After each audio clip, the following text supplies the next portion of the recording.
صلی وسلم وبارک علی سیدنا و مولانا محمد النبی الامی وعلی آلہ واصحابہ وبارک وسلم. اللہم بحرمت الحسن واخیہ و امہ و ابیہ والقرآن وما فیہ نجنا من الغم الذی نحن فیہ.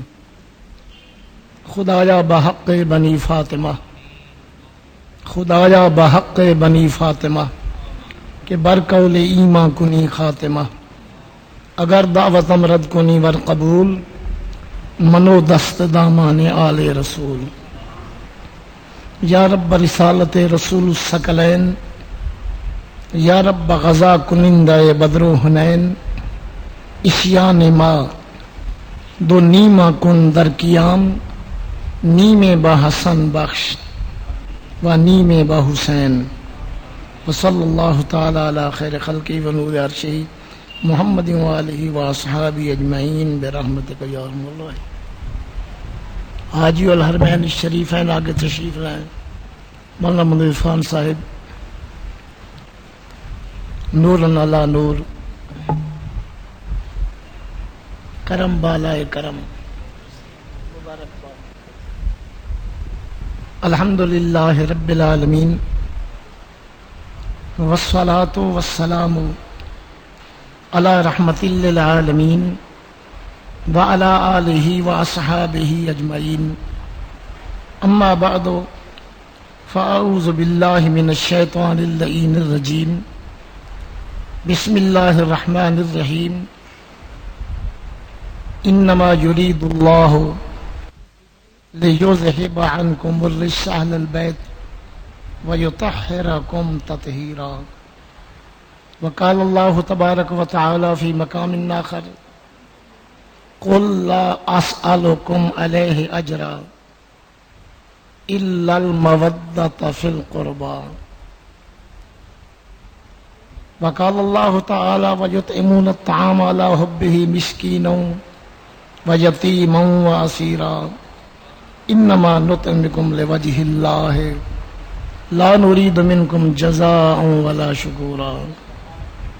وقال رسول اللہ صلی اللہ تعالی علیہ وآلہ وسلم ان الحسن والحسین سیدا شباب اہل الجنہ.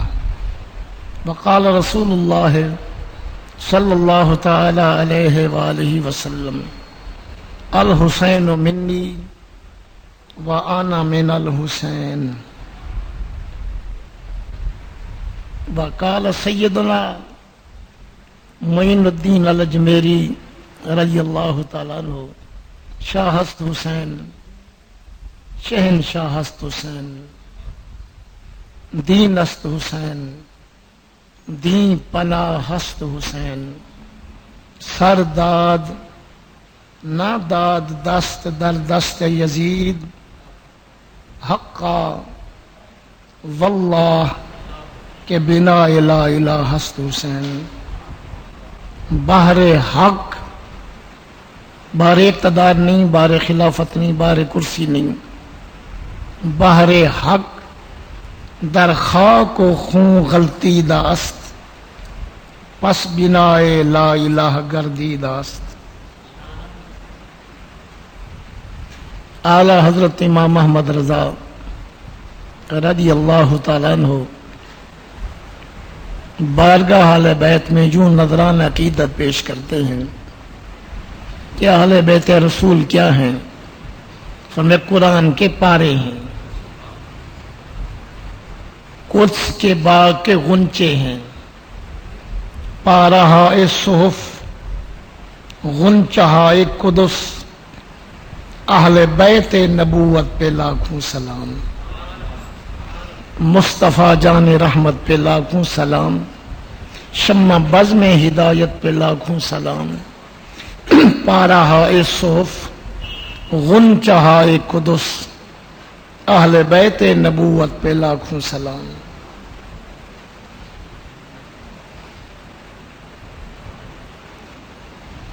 سایہ مصطفیٰ حسین، مایہ مرتضی حسین.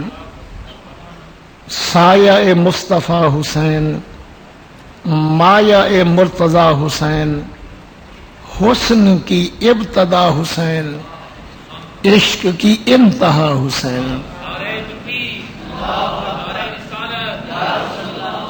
سر کو کٹا کے پا لیا سایہ عرش کبریا، سجدے میں جھک کے بن گیا کعبہ اولیاء حسین۔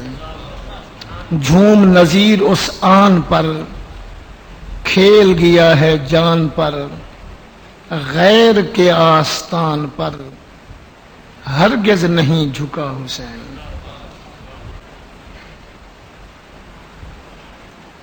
بے ادب گستاخ فرقے کو سنا دے اے حسن رضی اللہ تعالیٰ۔ یوں کہا کرتے ہیں سنی داستان اہل بیت، اہل بیت پاک سے گستاخیاں بے باکیاں، لعنت اللہ علیکم دشمنان اہل بیت۔ حمد و صلاۃ و سلام کے بعد عرض ہے مناسبت ایام کے پیش نظر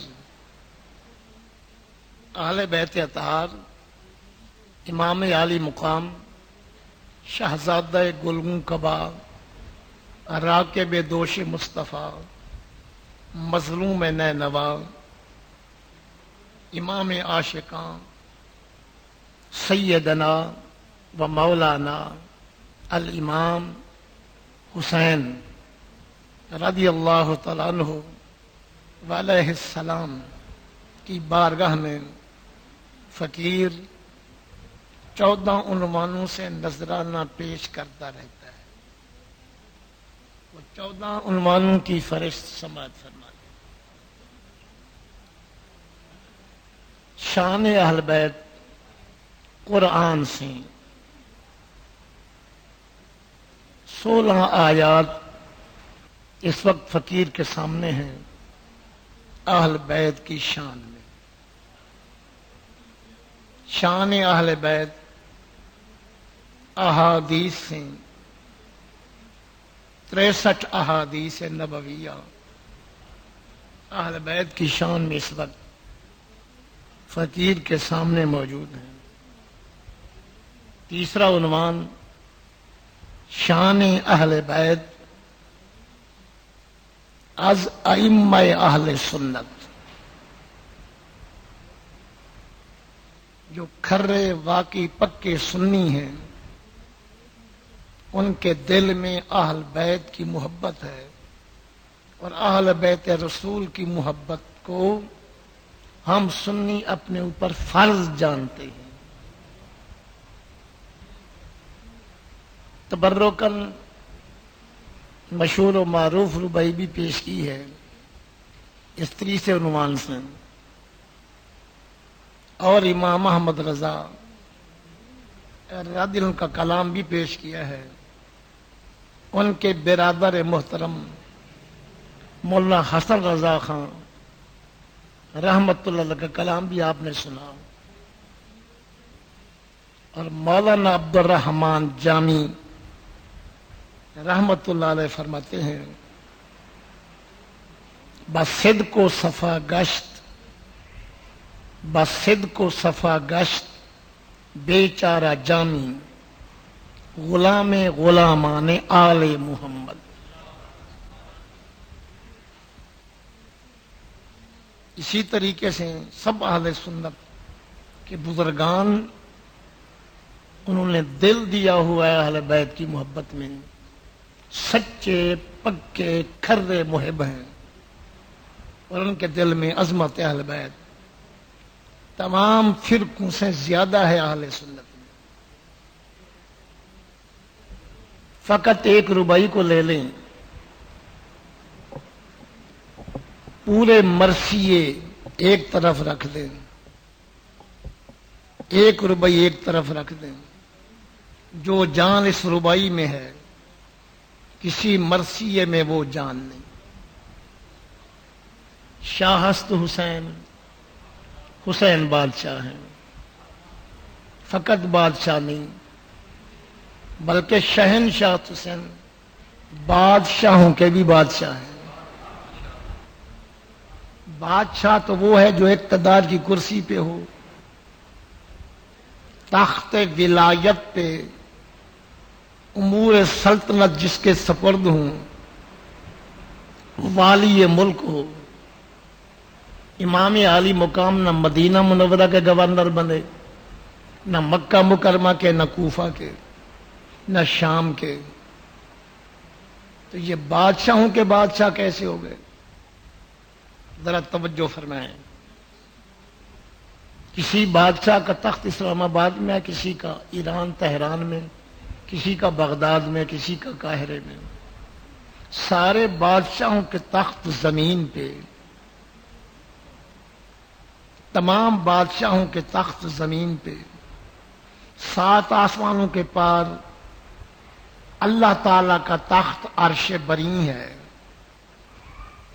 شب معراج حضور علیہ الصلوۃ والسلام کے قدم امام حسین کے نانا کریم کے قدم اوپر تھے، اللہ کا تخت نیچے تھا۔ عرشست کمی پایا ز ایوان محمد، جبریل امی خادم دربان محمد۔ عرش بری نیچے، حسین کریم کے نانے کے قدم اوپر، پھر قدمین شریفین آپ کے نیچے، حضور کا کاندھا اوپر، پھر کاندھا جو ہے نیچے، امام حسین کاندھے کے اوپر۔ اتنا اونچا تخت کسی کو نہیں ملا جتنا اونچا تخت امام حسین کو۔ لہذا بادشاہ بھی ہیں اور بادشاہوں کے بھی بادشاہ ہیں۔ دین است حسین، حسین دین ہے۔ دین تو نماز ہے، روزہ ہے، حج ہے، زکوٰۃ ہے۔ امام حسین کیسے دین ہے؟ دین کے کاموں میں سے اہم کام نماز۔ آقا نے فرمایا الصلاۃ عماد الدین، نماز دین کا ستون ہے۔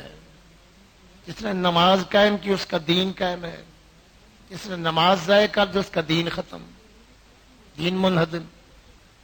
چلو حسین کریم کو اگر کوئی 2 منٹ کے لیے دین نہیں مانتا، نماز تو دین ہے، اور دین کے کاموں میں سے اہم کام دین کا ستون ہے، اور تمام نمازیوں میں سے افضل اعلی نمازی حضور علیہ الصلوۃ والسلام کی ذات ببرکات ہے۔ حضور کے برابر کوئی نمازی نہیں۔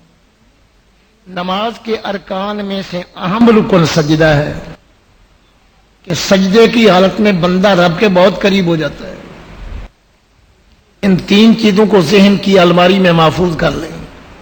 نماز دین کا ستون ہے، تمام نماز اصل نمازی میرے آقا ہیں۔ نماز کے ارکان میں سے اہم رکن سجدہ ہے۔ چوتھی بات بھی ذہن میں رکھ لیں، پہلا سجدہ اگر 7 تسبیح کا ہے، دوسرا اس سے بڑھے نہیں۔ پہلا 5 تسبیح کا سجدہ ہے، دوسرا اس سے بڑھے نہیں۔ 5ویں چیز ذہن میں رکھیں، آقا نے فرمایا صلی اللہ علیہ وسلم، کوئی اکیلے نماز پڑھے جتنا مرضی ہے لمبی پڑھے، جب امام بنے فلیخفف، تخفیف سے نماز پڑھے۔ بوڑھے بھی ہیں، بیمار بھی ہیں، ان کی رعایت کر کے پڑھے۔ اور نمازی نماز میں ہو، نماز سے خارج والا کچھ نمازی سے منوانا چاہے، نمازی بحالات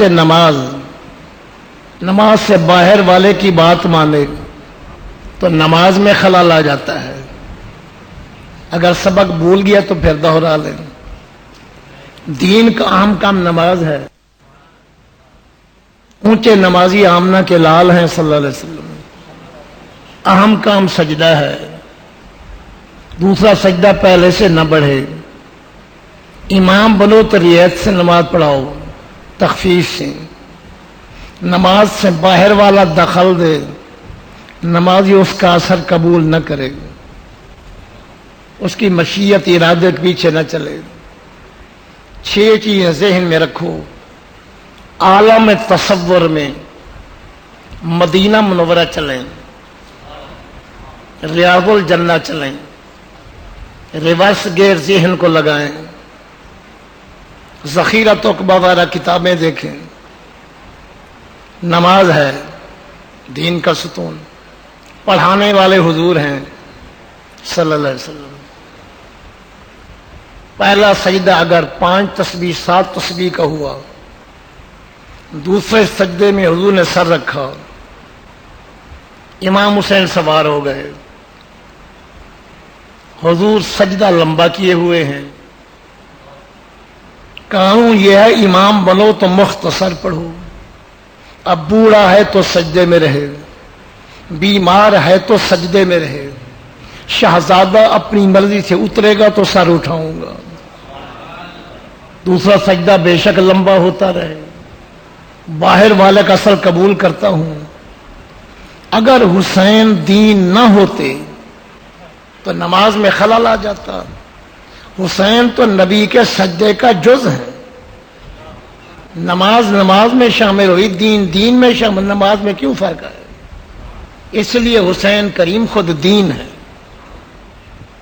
معمر ہو کے کئی حج پیدل کرنے کے بعد جب اسلام پہ ضرب کاری لگ رہی تھی، فسق و فجور کا دور دارہ تھا، بدبخت حکومت، ظالم حکومت، بے نماز حکومت، زانی حکومت، شراب خور حکومت نے چاہا میرا اقتدار لمبا ہو، حسین مجھے ووٹ دے دے، حسین مجھے حق کا خلیفہ مان لے، ورنہ جلا وطن کر دوں گا، ذبح کر دوں گا، پیاسا رکھوں گا. امام عالی مقام نے فرمایا رب سے لو لگائی ہے، عشق مولا کا سبق نانے نے پڑھایا، زہرا پاک نے دہروایا، مولائے کائنات نے بار بار یہ سبق سنا. وطن چھوڑنا پڑے گا تو چھوڑ دوں گا، بچے ذبح کرانے پڑیں گے تو ذبح کرا دوں گا، فقر و فاقہ بھوک پیاس برداشت کروں گا، لیکن قرآن کے خلاف حق ہوں، قرآن کے مخالف کو حق کہوں، فسق کو تقوی کہوں، ظلمت کو نور کہوں، اندھیرے کو روشنی کہوں، ظلم کو ہمدردی کہوں، بے حیائی کو حیا کہوں، کاٹ سکتا ہوں، جھک سکتا ہوں، باطل کو باطل کہوں گا.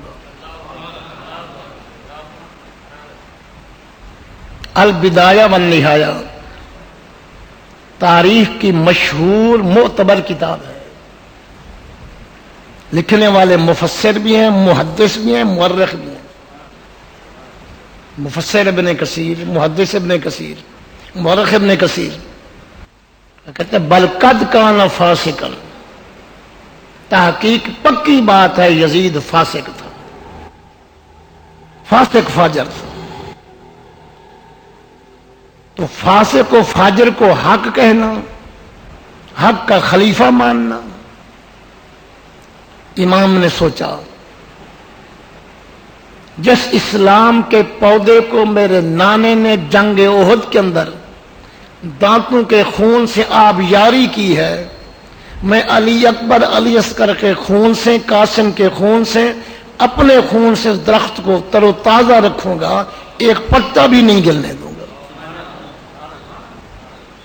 ہم تو جیتے ہیں زمانے میں تیرا نام رہے. یا اللہ تیرے نام کے جھنڈے بلندو، تیرے قانون بلندو، قرآن کا قانون بلندو. اس لیے کربلا میں پہنچے تو کیا تھے؟ دین پناہ حسین، دین کی پناہ حسین. بچپن میں نانے کے سجدے کا جز ہیں تو دین است حسین. منبر کربلا میں دین پناہ حسین، دین کو پناہ دے رہے ہیں. سر داد نہ داد دست در دست یزید، سر دے دیا، یزید کے ہاتھ میں ہاتھ نہیں دیا. سر قربان کرنا آسان ہے، ہاتھ دینا آپ کے نزدیک ہاتھ دینا آسان ہے۔ میدان عشق میں ہاتھ ایک کو دیا جاتا ہے، تصدیق ایک ہی کی جاتی ہے، برحق ایک کو مانا جاتا ہے۔ ہاتھ دوں، اس کی تصدیق کروں، اس کو برحق مانوں، سر دے سکتا ہوں، ہاتھ نہیں دے سکتا۔ اس لیے کلمے کی بنیاد حسین ہے۔ شاعر مشرق علامہ اقبال نے کہا، اقتدار کی غرض سے نہیں گئے، کرسی کی لالچ میں نہیں گئے، بہر حق در خاک و خون غلطی داست، حق کی خاطر خون میں لت پت ہوئے۔ جب حق کی خاطر قربانی دی، بہر حق در خاک و خون غلطی داست، پس بھی نہ آئے لا الہ گردی داست۔ کلمے کی بنیاد اس لیے ہوئے کہ آپ نے حق کی خاطر قربانی دی ہے۔ جس کو نانے کا دوش نصیب ہو وہ کوفے کی کرسی کا محتاج ہے، وہ شام کے تخت کا محتاج ہے۔ اور دوش رسالت تو بڑی اونچی چیز ہے۔ خدا کی قسم مدینہ منورہ کی گلیاں مل جائیں، سگان طیبہ کی گزہگاہ میں کوئی بیٹھ جائے، تخت سکندری کو وہ دیکھتے نہیں ہیں، بستر لگا ہوا ہے جن کا تیری گلی۔ مدینے کے گدا دیکھے ہیں دنیا کے امام اکثر، وہ تو گدا کروں بوریا نشینوں کا مقام ہے، دوش نشین کا کیا مقام ہے؟ اس ربائی کا وزن بھی دیکھیں، سارے مرثیے تولیں۔ اہل سنت جو تعریف کرتے ہیں دل کی گہرائی سے کرتے ہیں، عقیدت و محبت سے کرتے ہیں، سچی پکی محبت۔ 3 عنوان۔ چوتھا عنوان فلسفہ شہادت حسنین کریمین طیبین طاہرین ظاہرین باہرین نیرین بدرین قمرین۔ 5واں موضوع کیا نبی اور علی کو صلی اللہ علیہ وسلم بکرم للکریم کو امام حسین کی شہادت کا علم تھا یا نہیں تھا؟ چھٹا عنوان، اگر علم تھا تو بیٹے کی کیا مدد کی کربلا میں؟ یہ خارجیوں کا جواب ہے اس میں۔ 7واں عنوان درد بھری داستان،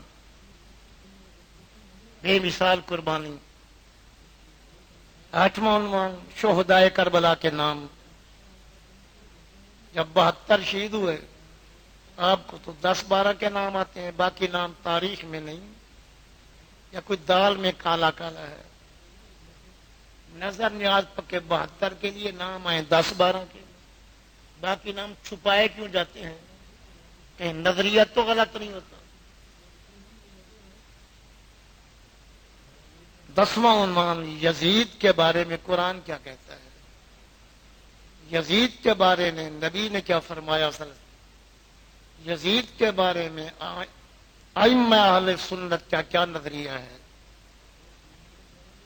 11واں عنوان سیرت حسین۔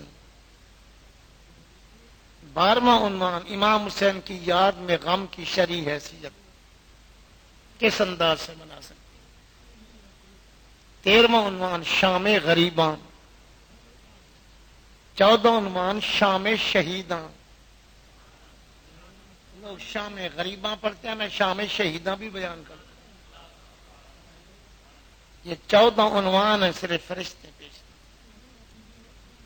تبرکن 16-17 آیات سے 2-3 آیت کا ترجمہ پیش کرتا ہوں۔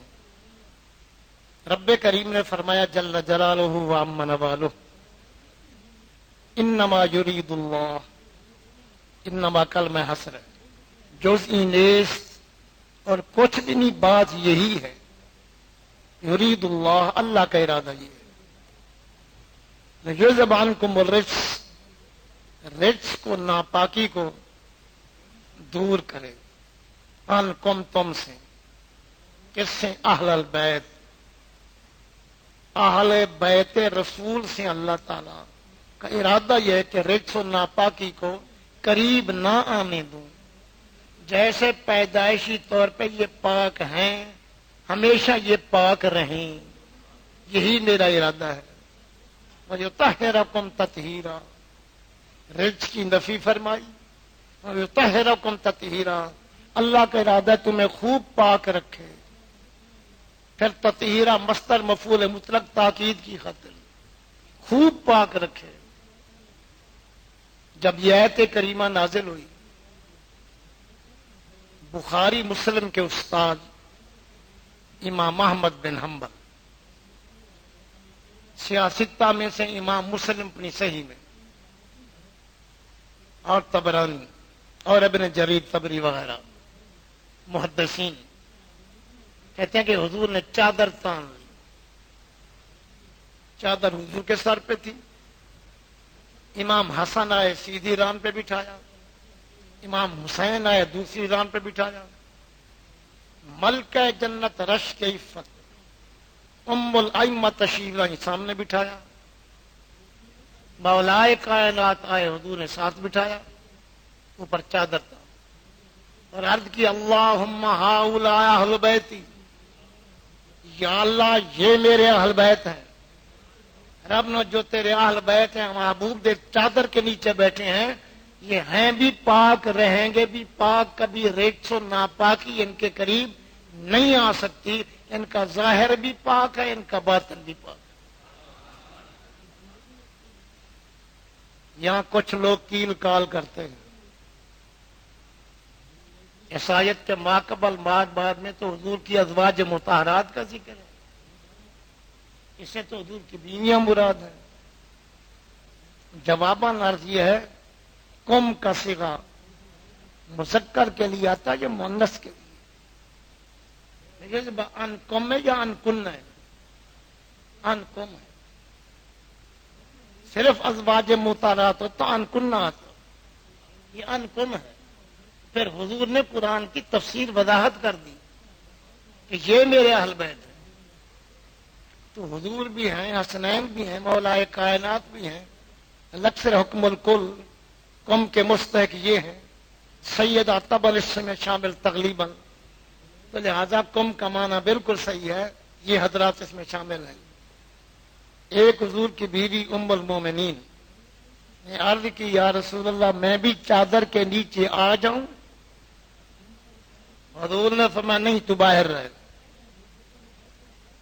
انت بخیرن، تو بھی خیریت پہ ہے، تیرا جسم میرے جسم کے ساتھ لگا، تو بھی جنتی ہے، تیرے لیے اچھائی کا مقام ہے، مگر چادر میں بیٹھنے والے یہی ہیں، تو شامل نہیں ہو سکتا۔ ازواج مطہرات بے شک اہل بیت میں ہیں، آمنا و صدقنا، اس سے انکار نہیں، لیکن خاص الخاص اہل بیت یہی ہیں جو چادر کے نیچے بیٹھے، تطہیر کے ورج یہی وجہ ہے کہ یہ بالکل پاک ہیں، یہ ظاہر باطن ان کا پاک ہے، کبھی رزق کے پاک ناپاکی آ نہیں سکتی، اسی لیے میرے نبی ہر حالت میں مسجد میں رہتے۔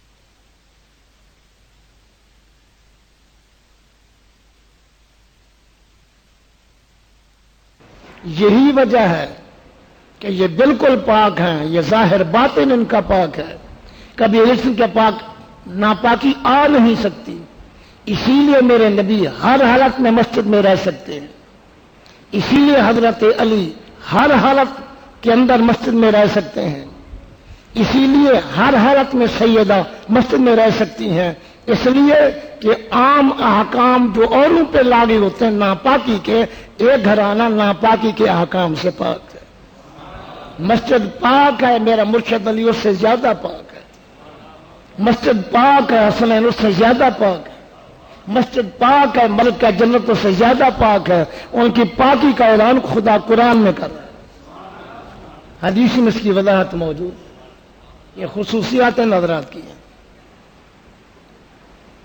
یہ ایک آیت، دوسری آیت قل لا اسألکم علیہ اجرا، قل، اللہ تعالیٰ کا حکم ہے حبیب کو صلی اللہ علیہ وسلم، اے میرے حبیب اپنی مقدس زبان سے فرما دیں، حکم میرا آج اور میرا زبان تیری ہو، اپنی زبان سے اعلان کر دیں، لا اسألکم، میں سوال نہیں کرتا، علیہ، اس پہ اجرا اجرت نہیں مانگتا، الا المودۃ فی القربى، مگر قربا کی مودت مانگتا ہوں اللہ کے حکم سے۔ اس آیت کی دو تفسیریں ہیں، دونوں فقیر کے علم میں ہیں، دونوں تفسیروں پہ میرا ایمان ہے۔ ایک قوم کے مخاطب کافر ہیں، مشرکین ہیں، یہ تفسیر بھی برحق ہے۔ القرآن حجت من جمیع الوجوہ، قرآن سمجھنے کا قانون ہے، قرآن اپنے ہر معنی کے اعتبار سے ہر تفسیر قرآن کی حجت ہوتی ہے، نقل معتبر سے آ جائے تو۔ اے کفار و مشرکین، میں مصطفیٰ تم سے تبلیغ کی اجرت تو نہیں مانگتا، چلو میرا کلمہ نہیں پڑھتے، بتوں کی پوجا کو نہیں چھوڑتے، مجھے پتھر تو نہ مارو، کانٹے تو راستے میں نہ بچھاؤ، الا المودۃ فی القربى، میرا تمہارا خاندان جد اعلیٰ ایک ہے، اس قرابت کو دیکھتے ہوئے اذیت تو نہ پہنچاؤ۔ ایک تفسیر یہ ہے، یہ بھی برحق ہے۔ دوسری تفسیر یہ ہے کہ قوم سے مراد مسلمان حضور کی امت کلمہ پڑھنے والے۔ قل لا اسألکم، اے حبیب فرما دیں، اے میری امت، اے میرے کلمہ پڑھنے والوں، میں تم سے تبلیغ اسلام پہ اجرت نہیں مانگتا، میرا احسان ہے تم پہ، میں اجرت نہیں مانگتا۔ حضور کا ہے احسان، اللہ تعالیٰ کی معرفت کس در سے نصیب ہوئی، قرآن کس واسطے سے ملا، ایمان کس واسطے سے ملا، رمضان شریف عید کی مسرتیں کس ہستی کے واسطے سے ملی، سب کچھ حضور کے واسطے سے ملا۔ گناہوں کے باوجود خس و مس نہیں، کرتوتوں کے باوجود چہرے تبدیل نہیں ہوتے۔ فرمایا اگر میرا احسان مانتے ہو، اے میرے کلمہ پڑھنے والوں، میں تم سے اجرت نہیں مانگتا، اللہ کے حکم سے ایک چیز مانگتا ہوں، میرے قرب والوں سے مودت رکھنا، جو میرے قریبی ہیں ان سے مودت رکھنا۔ اس کا بڑا وسیع مفہوم ہے۔ کوئی لاہور میں بیٹھ کے بھی قریب ہے، کوئی اجمیر میں بیٹھ کے بھی حضور کے قریب ہے، کوئی بغداد شریف میں رہ کے بھی حضور کے قریب ہے، کوئی بریلی شریف میں بیٹھ کے بھی حضور کے قریب ہے۔ جان و دل ہوش و خرد سب تو مدینے پہنچے، تم نہیں چلتے رضا سارا تو سامان دیا، یہ بھی قرب والے ہیں۔ اولیاء اللہ کو بھی حضور کا قرب خاص نصیب ہے، صحابہ کو بھی قرب نصیب ہے۔ خاص الخاص قریبی کون ہے؟ خود حضور سے پوچھا گیا صلی اللہ علیہ وسلم، آپ کے قریبی رشتہ دار کون ہیں جن کی محبت فرض ہے ہم پہ؟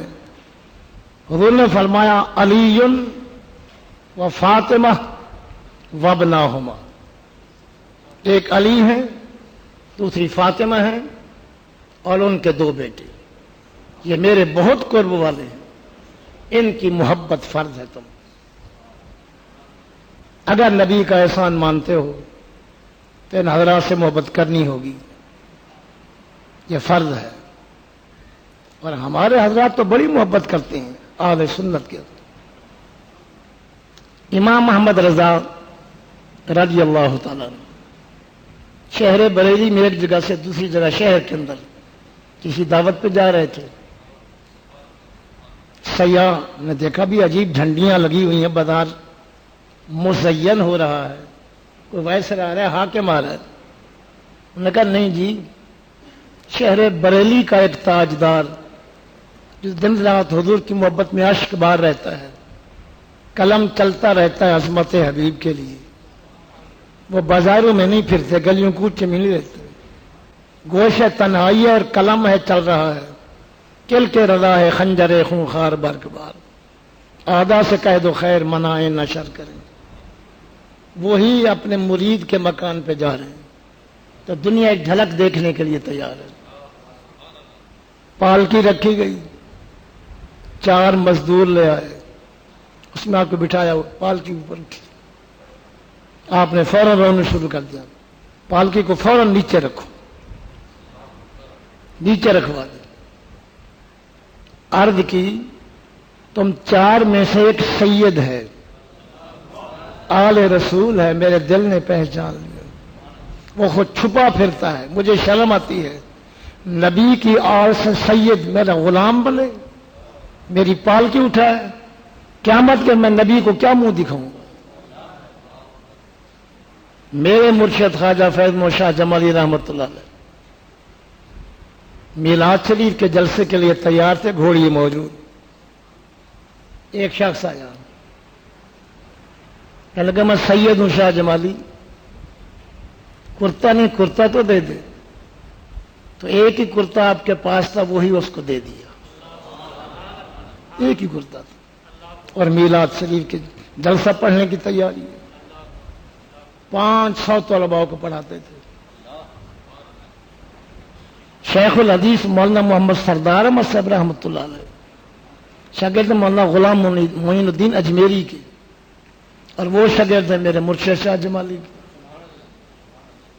خواجہ قمر الدین سیالوی شیخ الاسلام شاگرد غلام معین الدین اجمیری کے، وہ شاگرد میرے مرشد شاہ جمالی کے۔ جامع المعقول والمنقول مولانا عطا محمد سے بندیالی رحمۃ اللہ علیہ شاگرد مولانا غلام محمد پیپلانوی کے، وہ شاگرد میرے مرشد شاہ جمالی کے۔ اتنا پڑھایا آپ نے، علم کے سمندر، ولایت کے بادشاہ۔ آپ پڑھاتے پڑھاتے کبھی آنکھیں بند کر کے سب جھکا لیتے تھے۔ حافظ احمد یار نے کہا حضور یہ کیا کرتے ہیں آپ؟ میں تیرا کیا، میں تیرے مہمانوں کی خدمت کرتا ہوں، آپ کے مہمانوں کو چائے پلاتا ہوں، محرم راز ہو، مجھ سے بھی راز چھپاتے ہو، پھر کوئی مشکل مقام آتا ہے میں شاہ جمالی آنکھیں بند کر کے حضور کا دیدار کر لیتا ہوں، نبی سے پوچھ کے پڑھاتا ہوں۔ تاجتم متاشا، یہ مرشد میرے کا مقام تھا، جب چاہتے تھے آنکھیں بند کر کے حضور کا دیدار کر لیتے، یہ کیفیت۔ انہوں نے سید کے نام پہ وہ کرتا دے دیا۔ شاگردوں نے کہا بھولے بھالے استاد ہیں آپ، یہ تو سید ہے ہی نہیں، جب فلاں علاقے کا میراثی ہے یہ قوم اس کی۔ فرمایا چپ کرو، اسی قوم میں بھی جانتا ہوں۔ جب اس نے سید کہا تو لفظ سید کو آگے رکھا اور سیاست کے بھیک مانگ رہا تھا۔ تو میں نے اس کو نہیں دیکھا، میں نے مدینے والے کو دیکھا۔ ڈیرہ غازی خان سے میں نے مدینے والے کو دیکھا، مدینے والے میری طرف دیکھا کہ فی الواقع سید کی تعظیم کرتا ہے، جو سید کا نام استعمال کر کے بھیک مانگتا ہے اس کو بھی دیتا ہے یا نہیں دیتا۔ گھاس والی لوئی پہنی اور میلاد شریف کا جلسہ پڑا۔ یہ ہمارے اہل سنت رات کے دل میں سعادات کتنا محبت ہے۔ امام احمد رضا رضی اللہ عنہ اور دیگر فقہاء احناف عرب و عجم میں اس وقت جو فتویٰ دیتے ہیں وہ رد المحتار فتاوی شامی سے، یہ در مختار کا حاشیہ ہے، اس سے فتویٰ دیتے ہیں۔ علامہ شامی نے، امام شامی نے رد المحتار میں ایک واقعہ لکھا ہے کہ پیدل کا سفر تھا، لوگ حج کو جایا کرتے تھے۔ ابھی میں نے مکہ شریف میں پڑھا تھا کتاب میں، ایک بزرگ طواف کر رہے تھے مطاف میں، ایک نوجوان بھی۔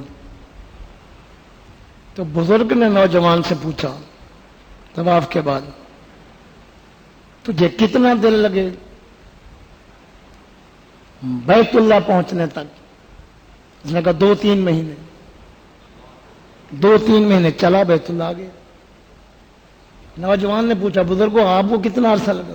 بزرگوں نے کہا تو پھر پڑوسی ہوا بیت اللہ شریف کا، 2-3 مہینے چلا اور بیت اللہ پہنچ گیا، تو پڑوسی ہے بیت اللہ۔ اس نے پوچھا آپ؟ انہوں نے کہا جوانی میں چلا، بڑھاپے میں پہنچا ہوں۔ یہ تو لوگ کے حج۔ اول بشر سیدنا آدم علیہ السلام سرندین ہندوستان میں اترے بیش تھے، 1000 مرتبہ پیدل چل کے حج کیا ہے آدم علیہ السلام نے۔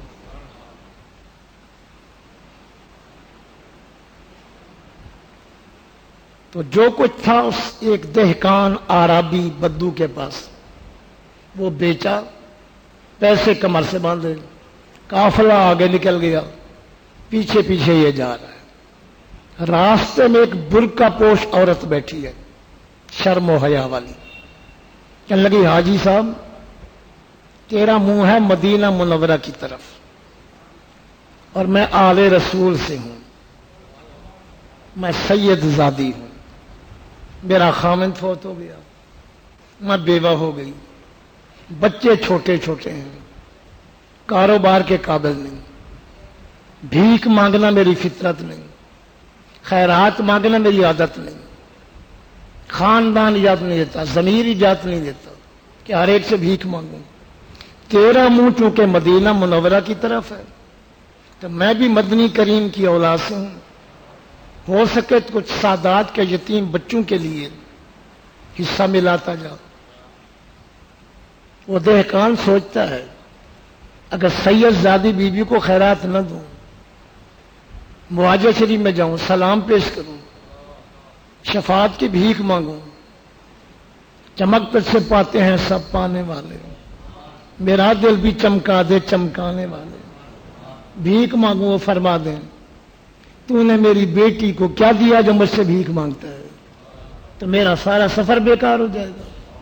کچھ دوں، کچھ خرچہ کروں، پھر کسی اور حاجی سے التماس کرے، حج کا سارا خرچہ کہ سیدہ کو دے دو، راستے سے واپس ہو جائے.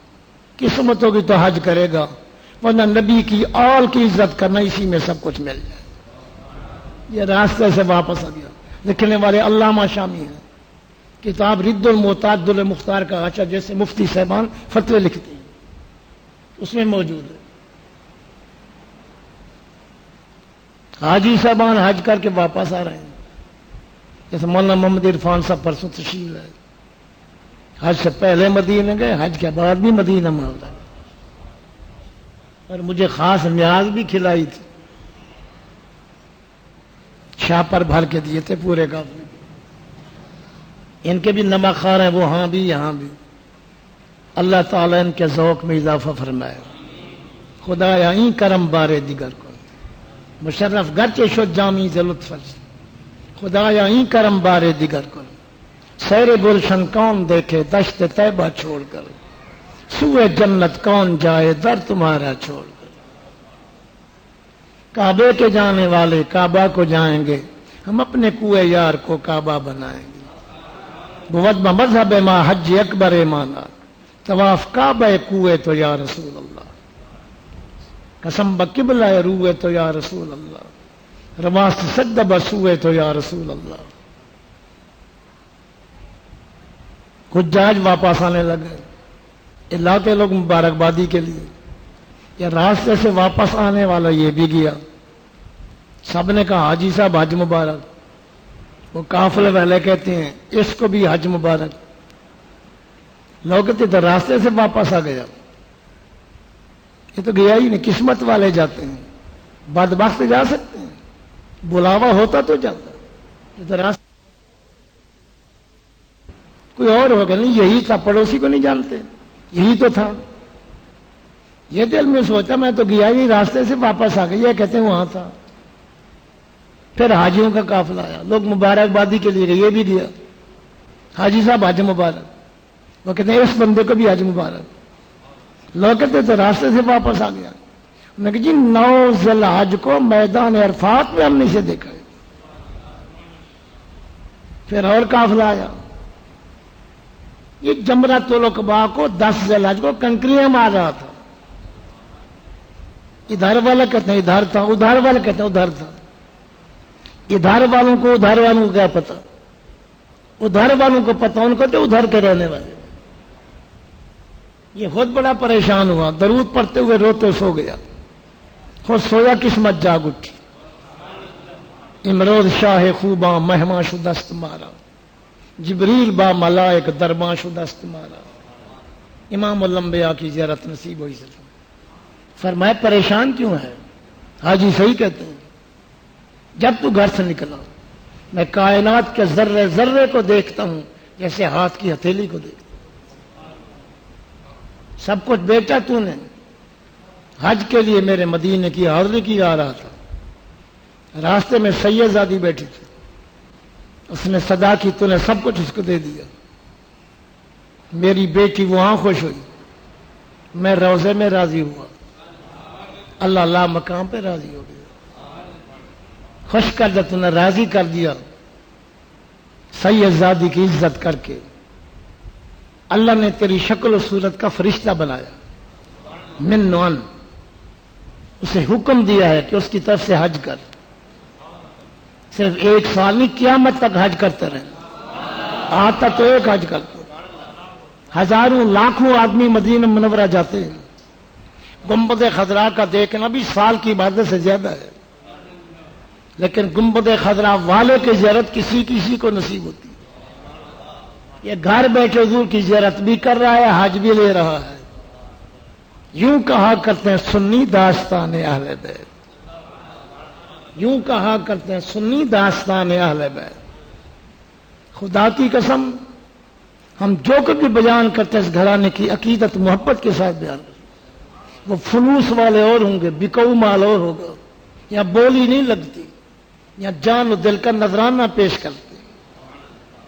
اے میرے نبی کے کانوں کے سوار ایک نگاہ کرم، اے زہرا کے لال ایک نگاہ کرم. اسی امید پہ حاضر ہوئے ہیں تیری محفل میں، ادھر بھی دیکھ لے جانا نظر دزدیدہ دزدی.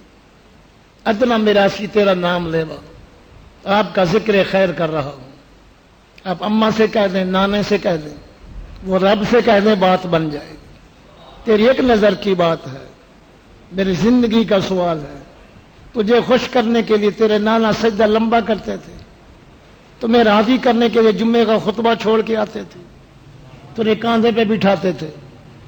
زلف باللیل کا واسطہ، اے مظلوم کربلا لاکھوں سلام بھی قبول کر، اور ہماری نجات کے لیے بھی اشارہ فرما دے، ہماری بخشش بھی ہو جائے.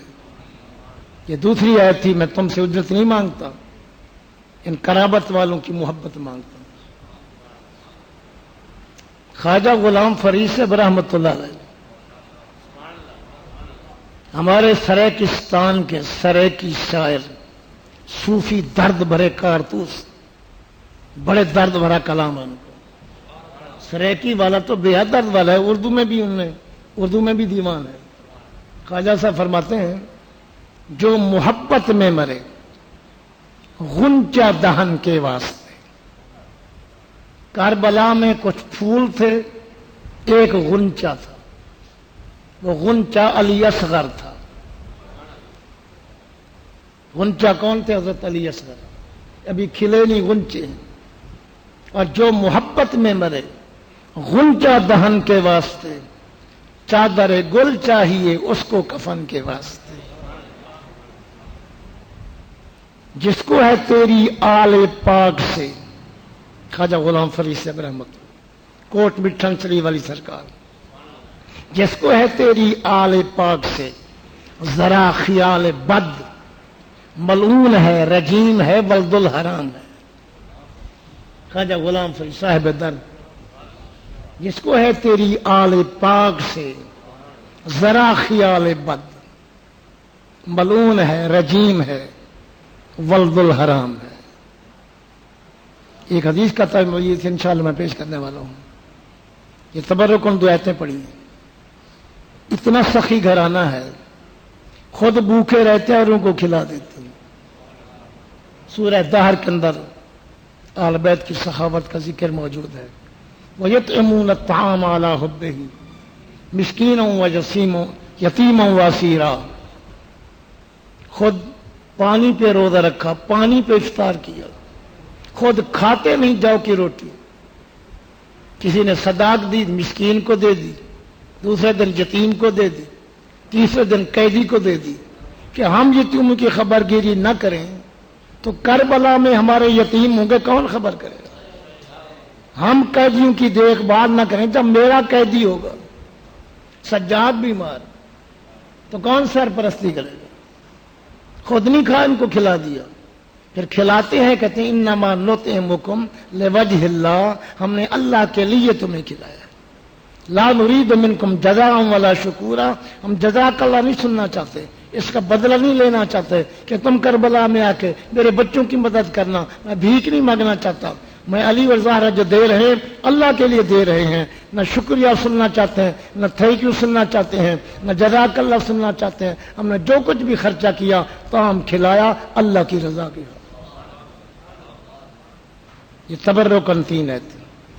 کچھ حدیثیں سماعت فرما لو. آقا نے فرمایا تارکن فیک مستقلین، میں مصطفیٰ دنیا سے پردہ پوش ہو جاؤں گا صلی اللہ علیہ وسلم. دو چیزیں دے کے جاؤں گا، دونوں کی قدر کرنا، عزت کرنا، گمراہی سے بچ جاؤ گے. ایک قرآن دے کے جاؤں گا، دوسری آل ہوگی.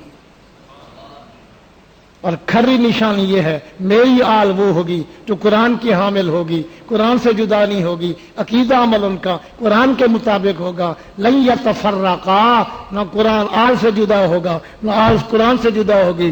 حتیٰ کہ یاردا علی الحوض، جب حوض کوثر پہ کھڑا ہوں گا قیامت کے دن، قرآن بھی ساتھ ہوگا، آل بھی ساتھ ہوگا.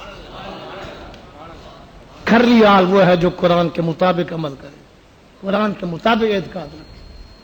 کبھی یہ جدا نہیں ہو سکتی. چاہے سر سانگ پہ سوار ہو جائے تو قرآن سے جدا نہیں ہو سکتی. حضور علیہ السلام نے فرمایا، یہ حدیث اس کو امام مسلم نے روایت کیا. دوسری حدیث، میرے تمہارے پہ نبی نے اہل بیتی امان الامتی من الاختلاف، میری اہل بیت امت کے لیے امان ہے. میری امت سے عذاب دور ہوتا رہے گا میرے اہل بیت کی وجہ سے، میری آل کی وجہ سے.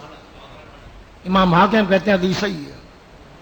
حضور نے فرمایا احب اللہ، اللہ سے محبت کرو. کیوں؟ لما یغزوکم، تمہیں غذا دیتا ہے، اپنی نعمت عطا کرتا ہے. وَأَحِبُّونِي لِحُبِّ اللَّهِ، اور مجھ مصطفیٰ سے محبت کرو کہ میں نے اللہ کی پہچان کرائی. وَأَحِبُّوا أَهْلَ بَيْتِي لِحُبِّي، میرے اہل بیت سے محبت کرو میری محبت کی وجہ سے. اگر میری محبت ہے تو میری آل سے محبت کرو، میرے اہل بیت سے محبت کرو. صحابہ کو حضور سے نسبت ہے، اہل بیت کو حضور کو نسبت ہے. ہم تو نسبت کے غلام ہیں. حضور نے فرمایا صلی اللہ علیہ وسلم، اللہ اللہ، اللہ کا نام مانا، اللہ کا نام مانا. فی اصحابی، میرے صحابہ حملہ نہ کرنا، تنقید کے تیر نہ چھوڑنا، حملہ نہ کرنا.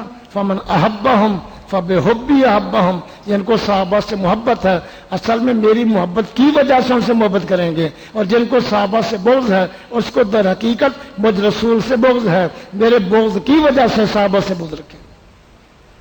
یہ حب صحابہ حب رسول ہے، بغض صحابہ بغض رسول ہے. یہی فرمان رسول ہے. اور یہ بھی حضور نے فرمایا صلی اللہ علیہ وسلم، لا یبغض اہل البیت الا منافق، جو اہل بیت سے بغض رکھے وہ منافق ہے. حضور علیہ الصلوۃ والسلام نے فرمایا، من لم یعرف حق کا اطراتی، جو میری اولاد کے حق کو نہیں پہچانتے، جو میرے اہل بیت کی عزت نہیں کرتا، اس کے حقوق کی معرفت نہیں اس کے پاس، فَعَلَيْهِ عَلَيْهِ ثَلَاثًا، وہ تین میں سے ایک قسم ضرور ہوگا. جو میرے اہل بیت کے حقوق کو نہیں جانتا وہ تین میں سے ایک قسم ہوگا. اما منافق، یا وہ منافق ہوگا، اوپر سے کلمہ بھی ہے، داڑھی بھی ہے، نماز بھی ہے، دل میں اہل بیت کی محبت نہیں، ان کا موذی ہے، ان کا دشمن ہے، گستاخ ہے، خارجی ہے. تو فرما سے کلمے کو نہ دیکھنا، داڑھی کو نہ دیکھنا، وہ یا منافق ہوگا. ابو سعید خدری اور حضرت جابر دو صحابی فرماتے ہیں کہ ہم منافق کو جلدی پہچان لیتے تھے. اوپر سے مومن بھی کلمہ پڑتا ہے، منافق بھی. خلوص ہے تو مومن کے دل میں، نفاق ہے تو منافق کے دل میں. یہ دو صحابہ کے تھے، ہم پہچان لیتے تھے منافق کو. کیسے؟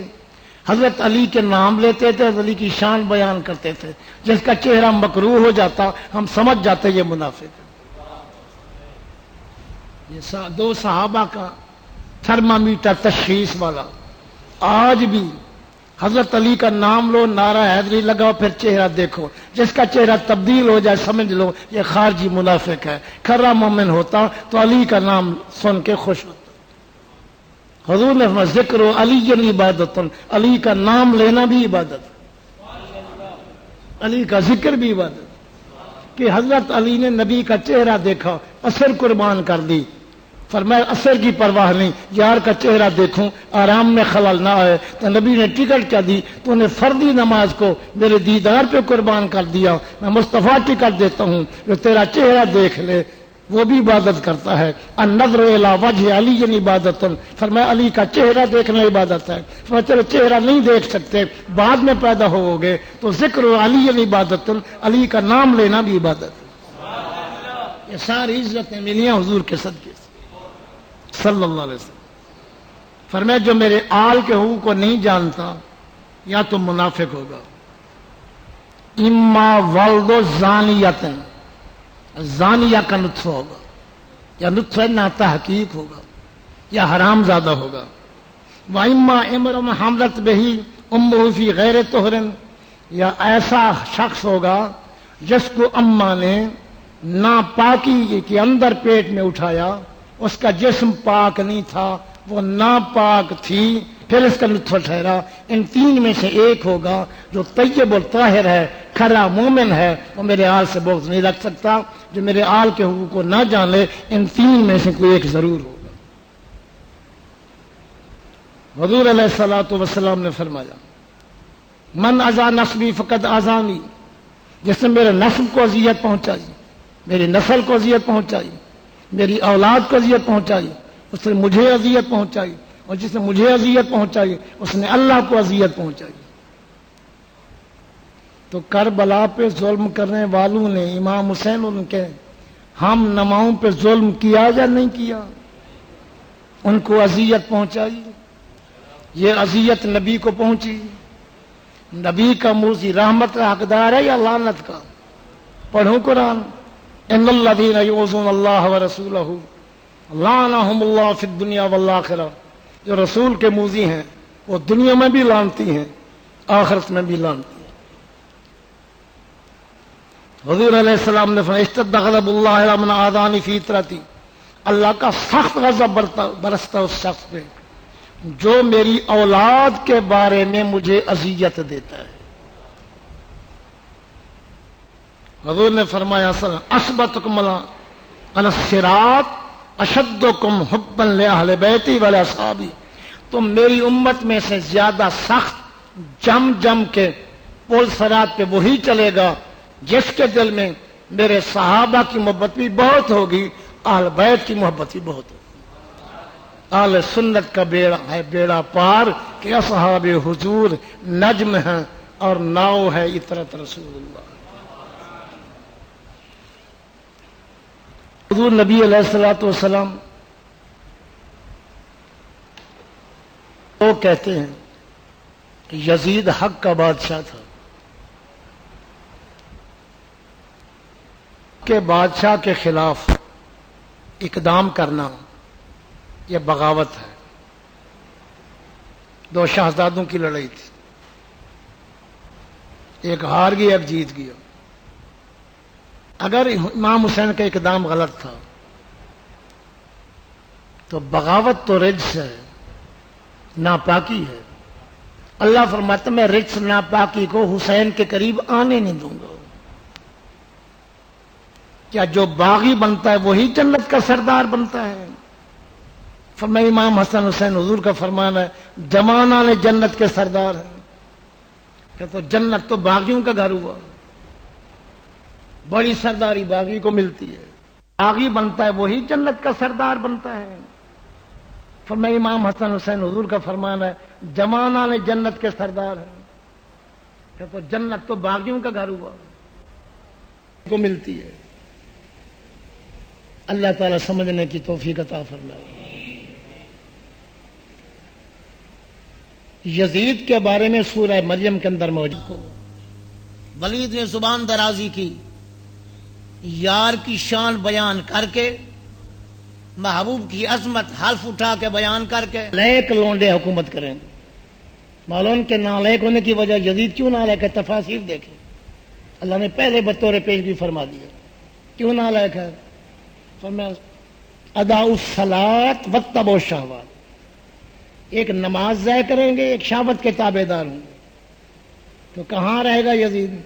فسوف یلقون غیا، جو حاکم ظالم بے نماز شہوت کے تابع دار ہوں، میں اللہ ان کو جہنم کی وادی غی میں جلاؤں گا۔ عبداللہ بن عباس نے فرمایا کہ غی ایسی وادی ہے دوزخ میں کہ ساری دوزخ کی آگ اس سے پناہ مانگتی۔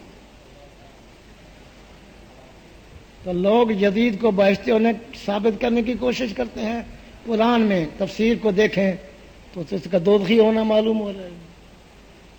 حضرت عبداللہ نے پوچھا امام احمد بن حنبل سے، وہ بخاری مسلم کے استاد ہیں، 10 لاکھ احادیث کے حافظ ہیں، 10 لاکھ احادیث کے۔ حضرت عبداللہ نے پوچھا ابو امام احمد، یزید کے بارے میں آپ کا کیا خیال ہے؟ فرمایا لانتی ہے، لانتی ہے، لانتی ہے، لانتی ہے، لانتی ہے، لانتی ہے، لانتی ہے، سانس ختم ہونے تک لانت بھیج۔ ابو کیوں؟ فرمایا جس پہ اللہ قرآن میں لعنت بھیجے میں احمد اس پہ لعنت نہ بھیجوں۔ عبداللہ نے پوچھا کہاں ہے قرآن میں؟ امام احمد بن حنبل مسند شریف والے، غوث پاک کے مقتدی مجتہد، سید عبد القادر جیلانی حنبلی کے پیشوا، امام احمد نے فرمایا لیا بچہ قرآن، کھول 26واں پارہ، کھول سورت محمد، اس میں موجود ہے فہل عصیتم ان تولیتم، میں اللہ تمہارے لچھن جانتا ہوں، ایسے لونڈے حکومت کریں گے ظالم، ان تفسدوا فی الارض، حکومت کی باغ ڈور جب تمہارے ہاتھ میں کہ زمین میں فساد کرو گے تو قطع ارحامکم، ارحام کو ٹکڑے ٹکڑے کرو گے، قرابت مصطفی خیال نہیں کرو گے، اولئک الذین لعنہم اللہ، ایسے ظالم حاکم پہ اللہ لعنت بھیجتا ہے۔ تو میں دیکھ بیٹا اللہ یزید پہ لعنت بھیج رہا ہے۔ یہ امام حنبل کا استنباط ہے آیت کریمہ سے۔ جی آپ امام حنبل کی بات کریں، آپ تو حنفی ہیں، تو آپ کا کیا نظریہ ہے؟ شیخ عبداللہ محدث دہلوی رحمۃ اللہ حنفی ہے یا نہیں؟ حنفی ہے؟ اٹھا کے دیکھو ماسبت بسم اللہ، ابن زیاد پہ لعنت، یزید پہ لعنت، اس کے مددگاروں پہ لعنت، یہ حنفی ہیں۔ شاہ عبد الرحمن دہلوی رحمۃ اللہ، تفسیر روح المعانی والے علامہ آلوسی بغدادی حنفی نہیں، وہ بھی حنفی ہیں۔ تفسیر روح المعانی میں کیا لکھتے ہیں؟ یزید لعنتی ہے، وَكُلُّ مَن مَّالَ إِلَيْهِ إِلَىٰ يَوْمِ الْقِيَامَةِ، جو قیامت تک یزید کی طرف داری کرے وہ بھی لعنتی ہے۔ یہ روح المعانی والے حنفی نہیں۔ اگر میرے امام نے توقف فرمایا رحمت اللہ علیہ، توقف کا کیا مطلب؟ یزید کو مومن نہیں کہنا چاہتے، اگر مومن کہتے وقف نہ رہا، تو میرے امام تو یزید کو مومن کہنا بھی گوارا نہیں کرتے۔ توقف کا یہ مطلب ہے کہ وہ مومن بھی نہیں کہتے، جو معاملہ رب کے سپرد ہے۔ ایک رافضی ایک خارجی اوچھ شریف کی بازار میں جگڑ رہے تھے۔ رافضی کہہ رہا تھا یزید پہ لعنت بھیجو، خارجی کہہ رہا تھا نہیں۔ ادھر میرے قبلہ والے سب بازار میں آ گئے، انہوں نے کہا ٹھیک ہے، یہ سنی بزرگار ہیں، فیصلہ ہے ان کے ساتھ، نہ رافضی ہے نہ خارجی۔ تو ابا جی سے پوچھا کہ ہم دونوں آپ کو فیصل مانتے ہیں، تم بتاؤ لعنت بھیجے نہ بھیجیں؟ تو قبلہ والے صاحب نے فرمایا جتنا دیر ناپاک کا زبان، ناپاک کا نام زبان پہ لوگے، اس سے بہتر ہے نبی اور نبی کی آل پہ درود و سلام پڑھ لو، اس سے بہتر ہے کہ حضور اور حضور کی آل پہ درود و سلام پڑھ لو۔ تو لہذا یزید کا جنتی ہونا کسی حدیث سے ثابت نہیں۔ جو حدیث اول جیش من امتی، اس کے سب راوی شامی ہیں، کوئی راوی شام کے علاوہ نہیں، نہ مدینہ میں، نہ مکے میں، نہ حجاز میں، یہ سارے کال پردے یزید کے تخت کے نیچے تیار ہوتے ہیں، سب راوی شامی ہیں۔ حدیث آنن سے ہے، حدثنا نہیں، اخبار کی بات نہیں۔ پھر اول من امتی یغزو من کیسرا، قسطنطنیہ کا لفظ نہیں، پھر یزید کا نام نہیں۔ کیسر کے شہر سے کئی شہر مراد ہے محدثین کے نزدیک، احتمال آیا استدلال ختم، سب کچھ کو جانے دو۔ قسطنطنیہ تھی، یزید گیا، کیسے گیا؟ سپاہ سالار تھا۔ صحیح ابن حبان کی صحیح حدیث سے ثابت ہے کہ قسطنطنیہ کی جنگ میں سپاہ سالار حضور کے صحابی، میزبان رسول، میزبان اول ابو ایوب انصاری تھے رضی اللہ عنہ۔ چلو اس کو بھی نظر انداز کر دو، شامی راوی نہ مانو، مکے مدینے کے راوی لے آؤ گھڑ کے، آنن کو اڑا دو، حدثنا بیان کر دو، کڑی سے کڑی بھی ملا دو، قسطنطنیہ کا لفظ بھی حدیث میں گھسوڑ دو، یزید کا نام بھی لکھ دو، تو بات اتنا ہوگی اس جنگ میں جو جائے گا اس کے پچھلے گناہ معاف ہو جائیں گے۔ اس کا مطلب نہیں اس کے اگلے گناہ بھی معاف ہو جائیں گے۔ واقعہ کربلا قسطنطنیہ کے جنگ کے بعد ہوا، اہل بیت کے ظلم پہ پہاڑ بعد میں توڑے گئے، مدینہ منورہ حملہ اس نے بعد میں کیا، کعبے پہ حملہ اس نے بعد میں کیا۔ شیخ عبداللہ محدث دہلوی رحمۃ اللہ علیہ مدارج نبوت میں لکھتے ہیں کہ یزید نے ام عائشہ صدیقہ کو پیغام بھیجا تھا کہ محمد تو فوت ہو چکے ہیں، اب مجھ سے شادی کر لیں۔ یعنی تعجب ہے لوگوں پہ، اہل بیت کی محبت بھی نہیں، اہل مدینہ سے محبت نہیں، حرام مکہ سے محبت نہیں۔ امی عائشہ صدیقہ کہتے ہیں پھر امی پہ وہ حملہ کر رہا ہے، حالانکہ قرآن کہتا ہے ازواجہم امہاتہم، نبی کی گھر والیاں مومنوں کی مائیں ہیں۔ جو قرآن کا منکر ماں سے نکاح کرنے کے لیے تیار ہو جائے وہ کس قابل سے قبول کرے؟ اس آسمان کے نیچے دو جنسیں چلتی ہیں، اول اور دوم، کھرا گھی اور ڈالڈا، بناسپتی، دیسی اور ڈالڈا۔ تو جب یزید مرا اس کے بیٹے معاویہ کو مجبور کیا گیا کہ تو تخت پہ بیٹھ، وہ انکار کرتا رہا۔ جب بہت مجبور کیا انہوں نے کہا خطبہ صدارت سن لو۔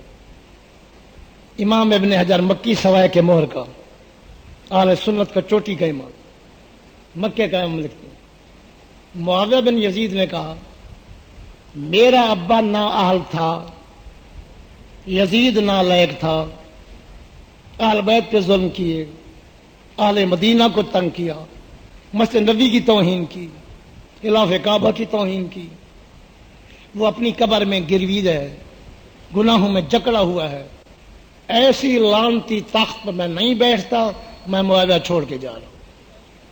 یزید کا حقیقی بیٹا تو ابو کی صفائی نہ پیش کر سکا، یہ بناسپتی اولاد کیوں صفائی پیش کرتی ہے؟ پھر یہی فیصلہ کر لو، جو یزید کو چاہتا ہے اس کو یزید کے ساتھ رکھے۔ اللہ ہمیں امام حسین کے ساتھ رکھے۔ بات کو مختصر کرتے ہیں، کسی کا باپ کھینچتے نہیں، امام حسین دیتے نہیں۔ حسین مجھے سلامت، یزید تمہیں سلامت۔ جو یزید پہ برس رہی ہے کچھ اس پہ بھی برسے، جہاں یزید لے جائے اس کو بھی ساتھ لے جائے، اور جہاں امام عالی مقام جائیں نانے کا صدقہ اللہ واسطے ہمیں بھی ساتھ لے جائیں، مسجد نور والوں کو بھی ساتھ لے جائیں، آمین فرما دیں۔ فلسفہ شہادت امام حسین۔ پہلے اگر کوئی چیز نعمت ہو اور حضور کے دامن سے اس کو نسبت نہ رہے، وہ نعمت نہیں رہتی، وہ زحمت بن جاتی۔ توجہ ہے؟ پہلے کوئی چیز زحمت ہو، میرے نبی سے اس کی نسبت ہو جائے صلی اللہ علیہ وسلم، وہ زحمت نہیں رہتی، رحمت بن جاتی۔ پہلے شراب حلال تھی، نعمت تھی، حضور نے اپنے در سے اسے دور کر دی، حرام ہو گئی، زحمت بن گئی۔ بعض شرائع میں سور کا گوشت پہلے حلال تھا تو نعمت تھی، حضور نے سور کو فطرتاً دور کر دیا، وہ نعمت نہیں زحمت بن گیا۔ مدینہ منورہ یثرب کہلاتا تھا، امراض متعدیہ کا مرکز تھا، جب تک حضور کے قدموں سے نسبت نہیں تھی۔ جب حضور وہاں گئے صلی اللہ علیہ وسلم، فرمایا غبار المدینہ شفا من کل داء، مدینے کی گرد و غبار ہر بیماری کا علاج ہے۔ پہلے نعمت ہو، حضور کے در سے دور ہو جائے وہ نعمت نہیں رہتی، زحمت بن جاتی۔ پہلے زحمت ہو، حضور سے نسبت پا جائے وہ رحمت بن جاتی ہے۔ قانون بھی بیان کر دیا، شرعی طور پہ مثالیں بھی عرض کر دی۔ اللہ تعالیٰ یہ چاہتا تھا شہادت نعمت بنے۔ شہادتیں دو قسم، سری اور جہری۔ زہر وغیرہ سے کوئی شہید ہو یہ شہادت سری ہے، ظالم کے دھار دار آلے سے کوئی قتل کیا جائے یہ شہادت جہری ہے۔ اللہ چاہتا تھا شہادت سری ہو یا جہری، نعمت بنے۔ تو نعمت کیسے بنے گی؟ حضور کے دامن میں ہوگی تو نعمت بنے گی۔ اگر حضور کے دامن میں نہ ہو شہادت تو نعمت کیسے بنے گی؟ اگر میرے نبی کو کافر مسلط ہو جاتا تو قیامت تک کفار مومنوں کو تانا دیتے، تمہارے نبی پہ فلاں کافر غالب آ گیا، فلاں مشرک غالب آ گیا۔ تو رب نے فرمایا واللہ یعصمک من الناس، اے حبیب تیرے جسم کو پہرے دینے والا، محفوظ رکھنے والا میں اللہ ہوں، تیرے جسم پہ کسی کو مسلط نہیں ہونے دوں گا۔ ادھر حفاظت کا وعدہ کیا، میں آپ کو محفوظ رکھوں گا لوگوں کے حملے سے، ادھر شہید نہیں ہونے دیتا۔ اگر حضور شہید نہ ہوں تو شہادت نعمت کیسے بنے گی؟ حضور کے دامن میں آئے گی تو بنے گی، نہ ہو تو وہ زحمت بن جائے گی۔ تو اللہ نے فرمایا اس کا طریقہ کار یہ ہے، سر سے لے کے ناف تک تیرے جگر اور خون سے ایک شہزادہ بناؤں گا، شبر اور حسن، وہ تیری شبیہ ہوگا۔ ناف سے لے کے قدمین تک دوسرا شہزادہ پیدا کروں گا، حبیب تیری ہم شکل ہوگا۔ جب دونوں ساتھ کھڑے ہوں گے صحابہ کہیں گے آج تو حضور کی زیارت ہوگی، انوار محمدی چمک رہے ہیں، تنویر مصطفیٰ نظر آ رہی ہے۔ تو فرمایا حسن کو شہادت سری سے نوازوں گا، حسین شہادت جہری پائیں گے۔ حسن کے واسطے سے شہادت سری اے مصطفیٰ تیرے دامن تک آئے گی، امام حسین کے واسطے سے شہادت جہری حبیب تیرے دامن میں آئے گی، تو بھی بچ جائے گا، جگر پارے شہید ہوں گے، شہادت کی نسبت بھی ہو جائے گی، تو بھی محفوظ رہے گا۔ تو لہذا حسنین کریمین کی شہادت کیا ہے؟ یہ میرے نبی کی شہادت کا ظہور ہے۔ اسی لیے حضور نے فرمایا حسین مجھ سے ہے، میں حسین سے ہوں، حسین مجھ سے ہے، میں نانا ہوں، وہ نواسا ہے، نواسا نانے سے ہوتا ہے۔ آگے فرمایا میں حسین سے ہوں۔ حضور کیسے حسین سے ہیں؟ حضور کی شہادت جہری کا ظہور ہوا امام حسین کے جسم سے، جو خنجر، جو تلوار، جو نیزہ امام حسین کے جسم پہ لگا، حقیقت میں وہ نبی کے جسم پہ لگا۔ لہذا امام حسین کے خون میں لت پت ہونا میرے نبی کی شہادت کا ظہور ہو رہا تھا۔ اس لیے حضور نے یہ دعا نہیں کی حسین شہید نہ ہو، اپنے پاس شہادت نہ آنے دیتے، کیسے روکتے نعمت کو؟ شہادت تو بڑی نعمت تھی، اس لیے حضور نے دعا یہ نہیں کی، دعا کی تھی یہی دعا کی ہے اللہم آت الحسین صبر و اجرا، اے اللہ میرے بچے حسین کو صبر کی توفیق عطا فرمانا، جتنا مصائب و آلام آئیں بے شک آزمانا، صبر کی توفیق دینا، صبر مصیبت میں ہوتا ہے تو حضور نے یہ دعا کی اور اجر عطا کرنا۔ تو حضور علیہ السلام کی شہادت کا ظہور ہوا ہے امام حسن حسین کی شہادت سے، سری اور جہری، یہ فلسفہ شہادت حسین۔ کیا نبی علی کو علم تھا؟ جی ہاں، جب امام حسین پیدا ہوئے مدینہ منورہ میں تو میں جبریل جا کے تہنیت بھی کرو اور تعزیت بھی کرو، ساتھ ساتھ حسین کی پیدائش مبارکبادی پیش کرو میرے محبوب کو، اور ساتھ میں تعزیت بھی کرو کہ ایک وقت آئے گا زمین طف، زمین کربلا، فرات کے کنارے بے دردی سے ذبح کیا جائے گا۔ میرے نبی کو اسی وقت پتہ تھا حسین شہید ہوں گے۔ ایک اور موقع پہ حضور رو رہے ہیں اور چوم رہے ہیں امام حسین کو۔ سید ام سلمہ نے پوچھا، ام المؤمنین نے پوچھا بیٹے حسین کو چومتے روتے کیوں ہو؟ فرمایا آج چوما جا رہا ہے، میرے لب ہیں زمین کربلا فرات کے کنارے اس پہ تیر برس رہے ہوں گے، اس کی مظلومیت اور مصائب کو دیکھ کے رو رہا ہوں۔ حضور کو پتہ تھا امام حسین کی شہادت، جب پتہ تھا تو دعا مانگ لیتے، اللہ یہ امتحان نہ آئے۔ کیا حضور کی دعا قبول نہیں ہوتی؟ 50 نمازیں شب معراج فرض تھی، 45 معاف ہو گئی، باقی 5 بچی۔ بیت اللہ شریف طواف کیا جاتا تھا، اس کی رخ کر کے نماز نہیں پڑھی جاتی تھی۔ یہ کعبہ مرہون منت مصطفیٰ ہے، حضور کے ابرو کا شکریہ ادا کرے قبلہ۔ حضور کے ابرو کا اشارہ ہوا، یہ کعبہ قبلہ بن گیا نماز کے لیے۔ کہ جس کے آنکھ کے اشارے سے کعبہ قبلہ بن جاتا، اللہ اپنا قانون پہ لکیر پھیر دیتا ہے۔ تو جس نبی کے ابرو کا اشارہ خالی نہیں جاتا، ابرو کے اشارے سے مقبول دعائیں، کیوں تیر کماندار نبوت کا خطا ہو؟ حضور نے یہ دعا کیوں نہیں کی، میرے بچے حسین سے اتنا امتحان نہ لینا؟ کیا حضور پاس نہیں کرا سکتے تھے؟ جون جولا میں کوئی پرچہ دے بچہ گرمی میں جائے، ابو کہے نہیں بچہ تو نہ جا، بڑی گرمی ہے، تو اے سی میں بیٹھا رہے۔ وہ ممتحن میرا اپنا آدمی ہے، فرسٹ ڈویژن پاس کرا، سند دلا دوں گا۔ لوگ کہیں گے جو کہ جناب اگر اس بچے کو علم ہوتا تو ابو اس کو امتحان دلاتا، امتحان نہیں دلایا، فیل ہونے کا خطرہ تھا۔ تو میرے نبی نے کہا اگر موچی پولی کے بچے امتحان دے سکتے ہیں تو میرا نواسا بھی رب کو امتحان دے سکتا ہے۔ میں ریاتی طور پر پاس نہیں کرانا چاہتا، حسین اپنے خون سے فرسٹ ڈویژن پاس ہو گیا۔ میرا چھوٹا بچہ ہو، احمد پر شرقیہ کچہری روڈ پہ جامعہ فیضیہ نورانی مسجد، 3 بجے دن کے، وہ باہر دکان پہ بیٹھا ہو، لب خشک ہو، پیاس سے نڈھال ہو، کوئی ہندو گزرے وہاں سے، کہ دیکھو جی بچہ بڑا پیاسا ہے، نڈھال ہے پیاس سے، اگر ابو کو علم ہوتا اسے پانی پلا دیتا۔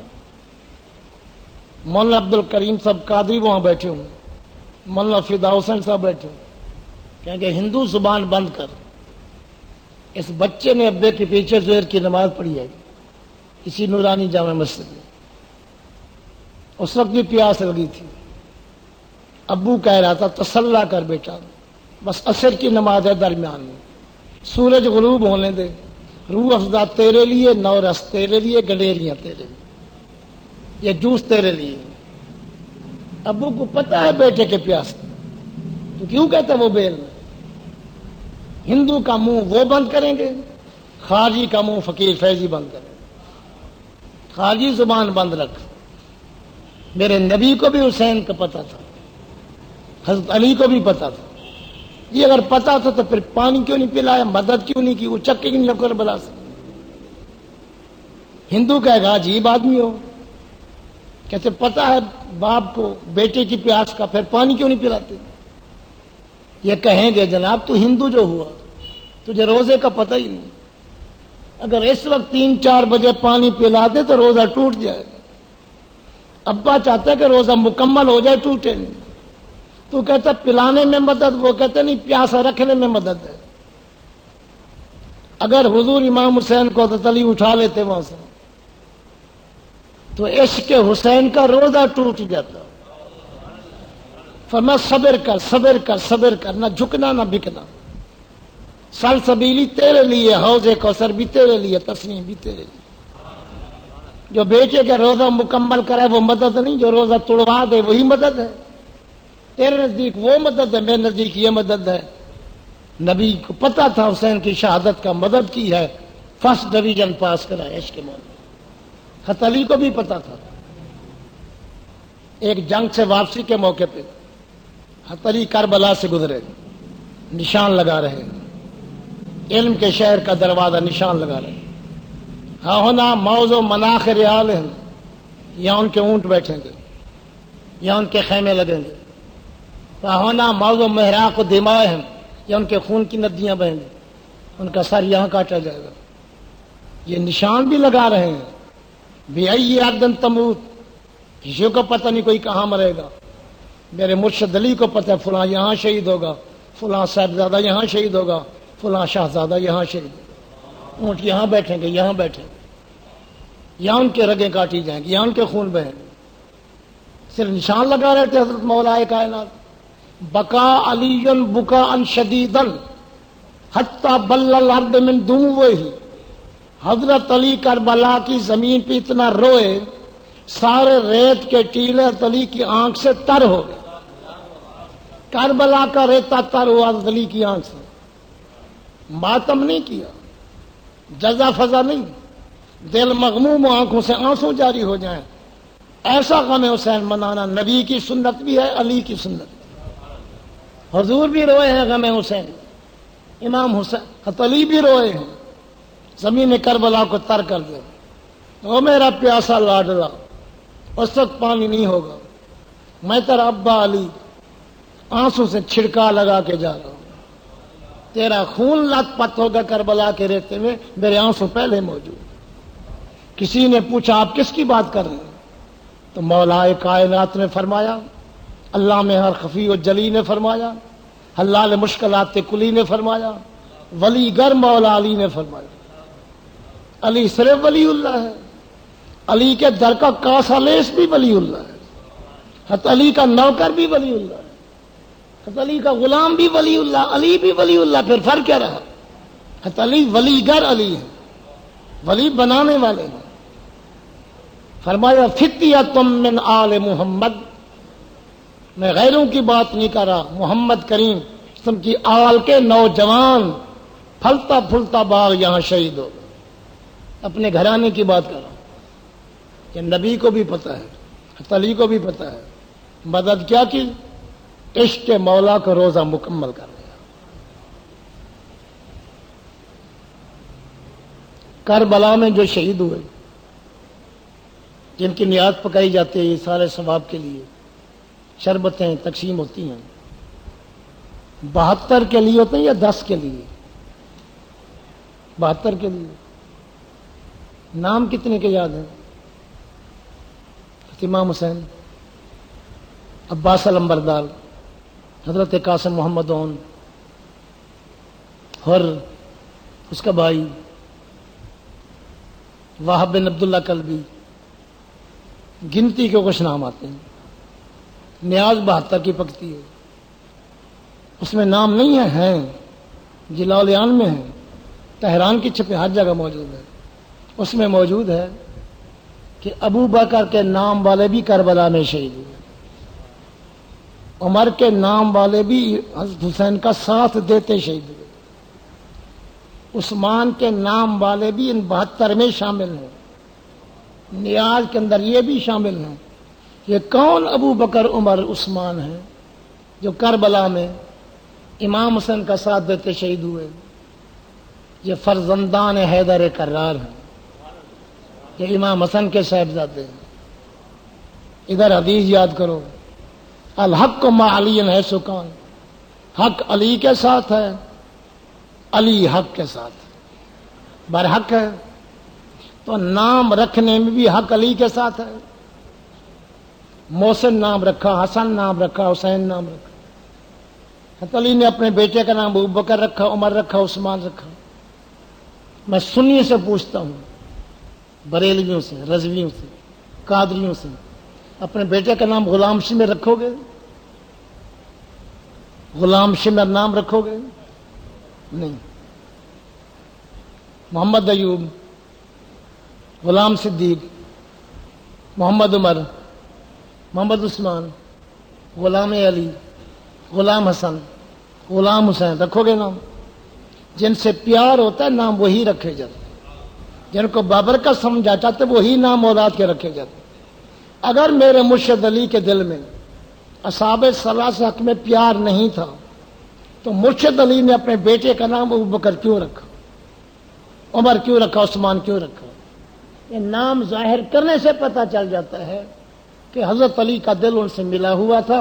حصول برکت کی خاطر علی نے اپنے بیٹوں کے نام بھی اصحاب ثلاثہ کے نام پہ رکھے۔ یہ ناموں کے متعلق اشارہ تھا۔ امام حسین کی شہادت سے کوئی سبق بھی ملتا ہے؟ باطل کے سامنے جھک جاؤ گے یا بک جاؤ گے یا ڈٹ جاؤ گے؟ امام حسین کی شان سبق یہ ملتا ہے، باطل کتنا قوت پہ ہو، کتنا کثرت پہ ہو، جھکنا نہیں، بکنا نہیں۔ موت سے ڈرتے ہو؟ کیوں ڈرتے؟ ایک دن ضرور مرنا ہے، مرنا ہے تو کسی کے کھاتے کے ہو کے مرو، زندہ جاوید بن جاؤ۔ موت سے ڈرتے ہو؟ نہیں مرو گے، ایک دن ضرور مرو گے۔ جب مرنا ہی ہے تو کسی کی محبت میں جان دے دو، کسی کی عظمت پہ جان قربان کر دو، آمنہ کے لال کی محبت پہ جان دے دو، مذہب حقہ کی اس بات کے لیے جان دے دو، جان قربان کر دو، ہمیشہ کے لیے زندہ جاوید ہو جاؤ۔ یہ سبق ملتا ہے امام حسین کی شہادت سے کہ انسان کو کمزور نہیں ہونا چاہیے، ڈٹ جانا چاہیے۔ افضل کلمہ وہ ہے جو جابر سلطان کے سامنے حق کی بات کی جائے، افضل جہاد ہے، اعلیٰ درجے کا جہاد ہے۔ یہی امام حسین نے کیا۔ یہ بخاری شریف ہے، صحیح بخاری شریف، اس میں ایک باب آتا ہے، باب قتال الخوارج، باب قتال الخوارج سے علیک سلیک ہو، ریال نہیں، بچے پڑھیں ان کے پاس، ان کو امام بنائے۔ صحیح بخاری باب یہ ہے، خارجیوں سے قتال کرو، خارجیوں سے جنگ کرو۔ سالانکھوں پہ نیاز ہم قائل ہیں، مستحب ہے، روحانی فیض ملتا ہے۔ جتنا ہم نیازوں پہ خرچ کرتے ہیں اتنا ہم عظمت دین کے لیے بھی خرچ کرتے ہیں۔ جتنا نیاز کھانے کے لیے ہم جمع ہو جاتے ہیں اتنا نماز کے لیے بھی جمع ہوتے ہیں۔ نماز فرض نہیں، نیاز کھانا فرض ہے۔ نبی کی سنت سے پیار نہیں، ہماری مسجدیں ویران کی مسجدیں آباد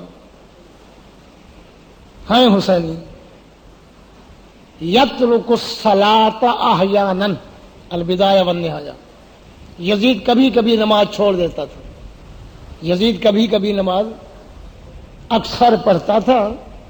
یترک الصلاۃ احیانا، کبھی کبھی نماز چھوڑ دیتا تھا۔ وہ کبھی کبھی نماز چھوڑ دیتا تھا، ہمارا سنی بھائی کبھی کبھی پڑھ لیتا ہے، الا ماشاءاللہ، اکثریت کی بات کرتے یہ کبھی کبھی پڑھ رہا ہے۔ لعنتی تو وہ ہے، فاسق فاجر تو وہ ہے۔ حضور انور امام عالی مقام کو یزید کے گوشت پوش سے نفرت نہیں تھی، یزید کا کردار پسند نہیں تھا۔ اگر امام حسین یزید کے کردار کو پسند نہیں کرتا، اسی وجہ سے یزید کو پسند نہیں کیا، تو آج امام حسین بے نماز کو کیسے قبول کرے گا؟ بے حیا کو کیسے قبول کرے گا؟ شرابی کو کیسے قبول کرے گا؟ اگر حسینی بننا چاہتا تو سیرت حسین پہ عمل کر، سچا پکا غلام بن، فرائض کی پابندی، واجبات کی پابندی، سنتوں کی پابندی، اور دل میں خدا کی عظمت بھی ہو، رسول کی عظمت بھی ہو، صحابہ سے محبت ہو، اہل بیت سے محبت ہو، اولیاء سے پیار ہو۔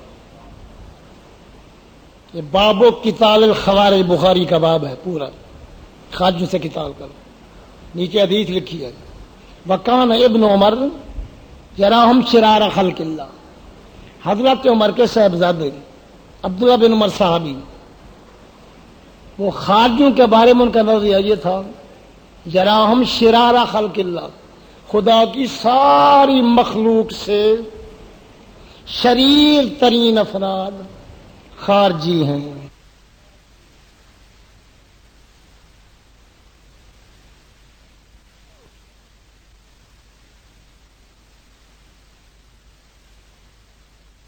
ابھی کا نظریہ یہ خارجی کتوں سے بھی بدتر ہیں، ریچھ اور سور سے بھی بدتر ہیں۔ کیوں ہے؟ عبداللہ بن عمر صحابی کہ لگے انطلقوا الی آیات نظرت فی الکفار فجعلوها علی المؤمنین، خارجی ٹولے کی طریقہ واردات یہ ہے کہ جو ایسے کافروں کا کی اتری ہے وہ مومنوں پہ چسپاں کرتے ہیں، بتوں والی آتی اولیاء پہ چسپاں کرتے ہیں، کافروں والے پہ مومنوں پہ چسپاں کرتے ہیں۔ یہ کس کی نشانی ہے؟ خارجی ٹولے کی۔ کہاں لکھی ہے؟ صحیح بخاری میں، حضور نے فرمایا شر الخلق والخلیقہ، خارجی ٹولہ جو میرے کمال کا منکر، حتی علی کا دشمن، آل بیت کا ویری، شر الخلق والخلیقہ، سارے انسانوں سے بدتر ہوں گے اور سارے جانوروں سے بدتر ہوں گے۔ یہ صحیح بخاری حضور کا فرمان ہے صلی اللہ علیہ وسلم۔ ویسے یہ دکھاوے کے بڑے متقی بنتے ہیں، غربا مسکین، دکھاوے کی پرہیزگاری۔ صحیح بخاری شریف میں ہے، کربلا کے علاقے کا، عراق کا علاقے کا ایک حاجی آیا، عبداللہ بن صحابی سے پوچھنے لگا کہ مچھر مارنا کتنا گناہ ہے؟ صحیح بخاری شریف، مچھر مارنا کتنا جرم ہے؟ تو فاروق اعظم کے صاحبزادے نے کہا کتنے پاگل بنتے ہیں لوگوں کو دھوکہ دینے کے لیے، کتنا پرہیزگار ہے، کتنا غربا مسکین ہے، کتنا متقی نظر آتے ہیں، کتنا پرہیزگار بنتے ہیں کہ مچھر مارنے کا گناہ پوچھتے ہیں۔ نبی کے نواسے کو قتل کیا، نبی کی اولاد کو قتل کیا، اس کی پرواہ ہی نہیں، آپ پوچھتے ہیں مچھر مارنا کتنا گناہ ہے۔ یہی طریقہ ہوتا ہے خارجیوں کا، اوپر سے پرہیزگار، نمائشی طور پہ اندر سے پاکوں کی دشمنی، آل بیت سے نفرت۔ اللہ تعالیٰ محفوظ رکھے ہر بلا سے، خصوصاً خارجیت کی اس وبا سے۔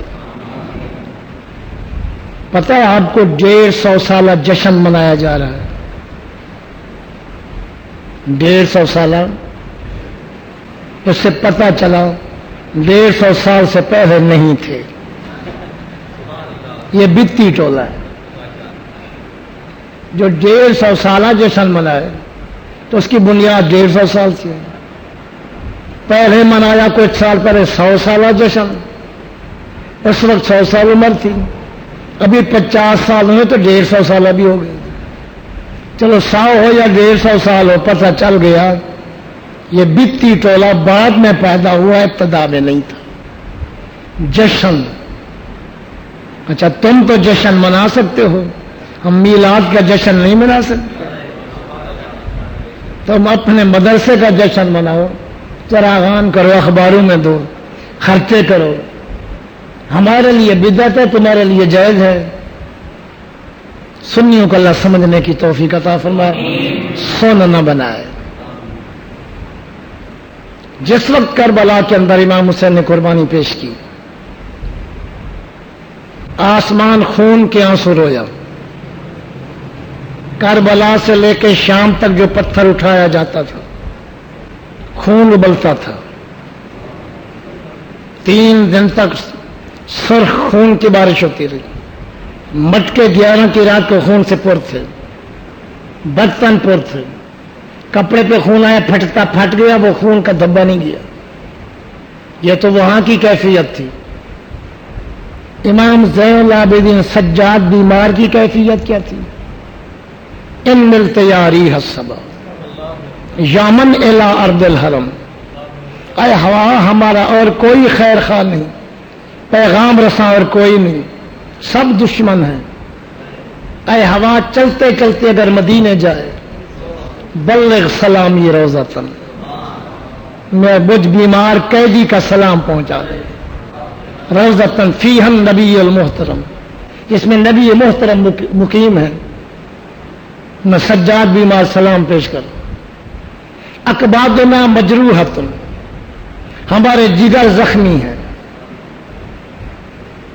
باپ گیا، بھائی گئے، بیمار ہوں، قیدی ہوں، مہار ہاتھ میں پیدل رفتار ہے، لاشوں کو دیکھو یا سروں کو دیکھو۔ اکبادنا مجروحۃ، ہمارے جگر زخمی ہیں، کیوں؟ عشق میں بادی جیت جا رہے ہیں۔ من سیف ہجر المصطفیٰ، کہاں مدینہ کہاں کربلا، آپ کی جدائی، مدینے کی جدائی کی وجہ سے ہمارے جگر زخمی ہے۔ طوبیٰ لأہل بلدۃ فیہا النبی المحتشم، مبارک ان کو جو مدینے میں رہتے ہیں، ہم تو جگہ جگہ قیدی بن کے پھر رہے ہیں۔ یا رحمت للعالمین، یہ کربلا سے امام حسین کے صاحبزادے امام زین العابدین نبی کو پکارے کہ نہیں؟ دور سے نبی کو پکارنا شرک ہے یا بدعت ہے؟ یا اہل بیت کا اسلام یہی ہے؟ نجد والا اسلام ہو یا نہ ہو، نبی کی آل والا اسلام یہی ہے کہ دکھ درد کے وقت نبی کو یاد سے پکارو، چاہے دور ہی کیوں نہ ہو.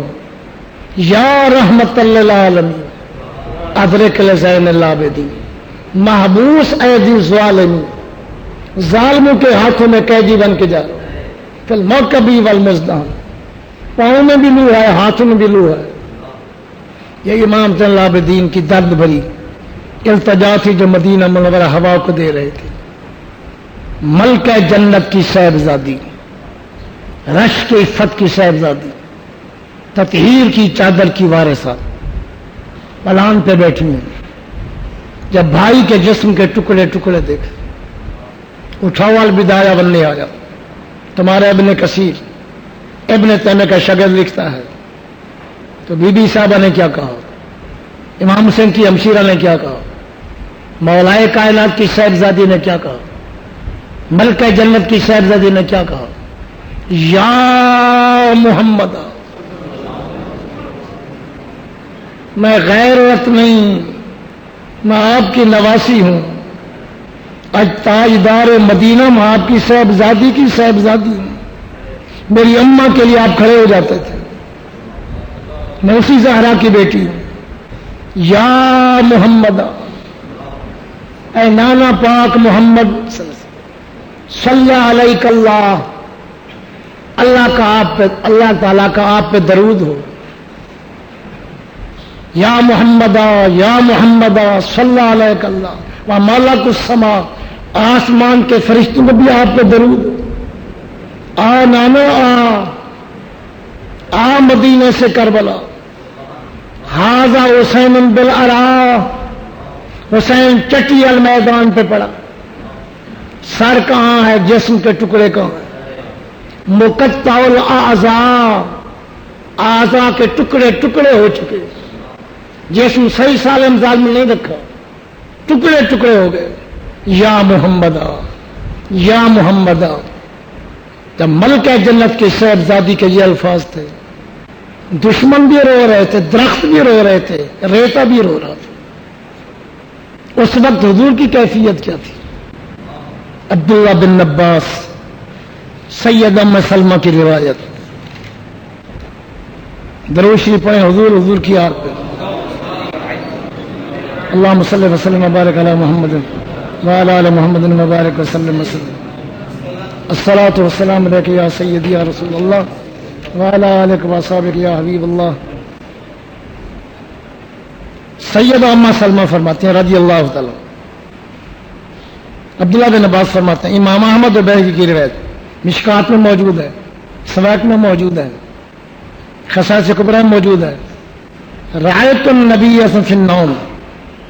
عبداللہ بن عباس فرماتے ہیں، صحابی ہیں، حضور کے چچا کے بیٹے ہیں، کہ میں سو رہا تھا مدینہ منورہ. ایک دن دوپہر کے وقت میں نے دیکھا حضور علیہ السلام اشعث، بال بکھرے ہوئے، اغبارہ، زلف واللیل پہ گرد و غبار ہے. حضور نے مٹی اٹھا کے سر میں نہیں ڈالی. میرے آقا مدینے میں بھی تھے، کربلا میں بھی تھے. یہ منظر سب دیکھتے رہے. سواریاں دوڑتی رہی، غبار اڑتی رہی. نبی کی زلف واللیل گرد آلود تھی، غبار آلود تھی. بے یدہی کارورۃ، حضرت میں شیشہ ہے، شیشے میں خون ہے. عبداللہ بن عباس نے پوچھا، یا رسول اللہ یہ کس کا خون ہے؟ ھذا دم الحسین واصحابہ لم ازل التقط من ذا اليوم. صبح سے لے کے اس وقت میں کربلا میں رہا. یہ میرے حسین کا خون ہے، حسین کے ساتھیوں کا خون ہے. میں جمع کرتا رہا. کیوں؟ شاید اس لیے قیامت کے دن اللہ سے پوچھوں گا، یہ میرے بچوں کا خون ہوا، یہ میرا خاندان ذبح ہوا. کس جرم میں؟ نماز نہیں پڑھتے تھے، روزہ نہیں رکھتے تھے. کس جرم میں؟ اگر وہ حامل قرآن تھے، یقیناً تھے، تو میرے بچے خون کیوں کیے گئے؟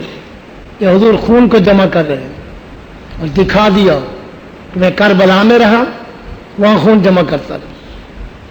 سید ام سلمہ فرماتے ہیں حضور کی گھر والی، ان کو حضور نے کربلا کی خاک منگوا کے دی تھی۔ فرمایا ام سلمہ جب یہ خاک خون بن جائے سمجھ لینا حسین شہید ہو گئے۔ حضور کی گھر والیاں تو کئی تھیں، ازواج مطہرات تو کئی تھیں، کسی اور کو یہ خاک کربلا نہیں دی، ام سلمہ کو کیوں دی؟ میرے نبی کو علم تھا واقعہ کربلا تک دنیا میں زندہ رہے گی تو ام سلمہ ہوگی، باقی دنیا سے پردہ پوش ہو جائیں گے۔ نبی کے علم غیب پہ بھی صدقے۔ جب ام سلمہ نے دیکھا حضور کو رو رہے ہیں، پوچھا آقا نے فرمایا قتل الحسین آنفاً، ظلم و تشدد کے دائرے سے ذبح کر دیں، اس لیے میں رو رہا ہوں۔ تو جنہوں نے نبی کو رلایا وہ رحمت کے حقدار ہیں۔ اللہ تعالی امام حسین کی قربانی کا صدقہ ہمیں بھی قربانی کی توفیق عطا فرمائے، دین پہ، مذہب پہ، حق بات پہ مال بھی قربان کریں، اولاد بھی قربان کریں، جان بھی قربان کریں۔ اللہ ایسا جذبہ عطا فرمائے۔ امام حسین کے خون کا صدقہ، نبوت کی بوسہ کا صدقہ، عباس علمبردار کا صدقہ، سجاد بیمار کا صدقہ، اللہ بیماروں کو شفا عطا فرمائے، اور اللہ ہم نے وہ جذبہ حسینی عطا فرمائے۔ اسلام زندہ ہوتا ہے ہر کربلا کے بعد۔ عظمت اسلام پہ، عظمت بانی اسلام پہ مال بھی قربان، اولاد بھی قربان، جان بھی قربان۔ یہ جذبہ ہونا چاہیے، ضرور ہونا چاہیے۔ ہمارے مدارس ترقی کریں، آمین کہہ دو۔ ہماری مساجد آباد رہیں، آمین فرما دو۔ ہم نماز کی پابندی کریں، ہم نبی کی سنت کی پابندی کریں۔ فرمایا من راغب عن سنتی فلیس منی، جو شخص میری سنت سے منہ موڑتا ہے وہ میرا امتی نہیں ہے۔ انگریزوں کا طریقہ اچھا نہیں، یہودیوں کا طریقہ اچھا نہیں، آمنہ کے لال کا اسوہ حسنہ اچھا ہے۔ الحمدللہ میں جہاں جمعہ پڑھاتا ہوں مفت شرقیہ نورانی جامع مسجد، اوپر والی چھت، نیچے 6-7 کمرے ہیں کچے، اس پہ چھت ہے، تو وہاں جمعہ کا اجتماع ہوتا ہے۔ شامیانے وغیرہ کے ذریعے سائے کا انتظام ہوتا رہا، لیکن شامیانے وہاں کامیاب نہیں ہو سکے۔ اب یہاں کے انجن سے مشورہ کیا کہ نیچے سے ستون اٹھائیں اور آرسی کی چھت ڈال دیں اوپر دوسری منزل۔ کتنا خرچہ ہوگا؟ وہ انجن کا خرچہ میری جیب میں پرچہ ان کا لکھا موجود ہے کہ 4 لاکھ کا خرچہ ہوگا۔ نچلی چھت بھی محفوظ ہو جائے گی، اوپر کی منزل بھی تیار ہو جائے گی۔ نظر اللہ نیاز حسین، آپ حضرات سے پرزور اپیل ہے کہ تعمیر مسجد میں حصہ ملا کے اپنا گھر جنت میں بنائیں اور باقاعدہ رسید حاصل کریں۔ حضور نے فرمایا من بنا للہ مسجدا بن اللہ لہ بیتا فی الجنہ، جو اللہ کے لیے مسجد کے حصہ ملائے گا اللہ اس کا گھر بہشت میں بنائے گا۔ 4 سال سے لوہے کے فریم بنے ہوئے ہیں کتابوں کے رکھنے کے لیے، لوہے کے فریم 4 فریم ہیں، 12-13 فٹ کی بلندی ہے۔ منظور کالونی میں میرے بہت سے شاگرد لکڑی کا کام کرتے ہیں۔ پرسوں میں نے ان سے پوچھا کہ کون سی لکڑی لگائیں تاکہ حدیثیں آرام سے رہ سکیں۔ فریم تو لوہے کے بنے ہوئے ہیں، انہوں نے کہا لاسانی لگوائیں، ٹیڑھی بھی نہیں ہوگی اور ہر طریقے سے محفوظ رہیں گی کتابیں۔ میں نے کہا کتنا خرچہ ہوگا؟ انہوں نے کہا 10-12 ہزار کا خرچہ ہوگا، لاسانی سے یہ پھٹے رکھ دیے جائیں گے، کتابیں محفوظ رہیں گے۔ احادیث نبویہ کے رکھنے کے لیے جو لوہے کے فریم بنے ہوئے ہیں اس میں بھی ضرورت ہے کہ آپ اللہ کے دیے ہوئے رزق سے وہ 10-12 ہزار کا خرچہ برداشت کریں تاکہ یہ دین کا کام ہوتا رہے. میں جس شہر میں کام کر رہا ہوں وہاں خارجیت ہی خارجیت ہے. عیدگاہیں ہوں، مساجد ہوں، ایک مسجد نہیں تھی جس میں صلاۃ و سلام. میں نے ہجرت کی، وہاں ڈیرا ڈالا. کراچی میں کئی دفعہ پیشکش ہوئی کہ ایسا ہیرا ہے تو علم والا، کیوں پسماندہ علاقے میں پڑا ہے، یہاں آ جاؤ. میں نے کہا ضرورت وہاں ہے، ضرورت وہاں ہے. پتھر کھاؤں گا، والد صاحب نے بھی پتھر کھائے. جھوٹ بھی بولا جاتا ہے، کذب افطرا سے بھی کام لیا جاتا ہے. لیکن اس وقت 12 جمعے کی مساجد تیار ہو چکی ہے. 2-4 شاگردوں سے درس کھلوا دیے. تو آپ حضرات کی خدمت میں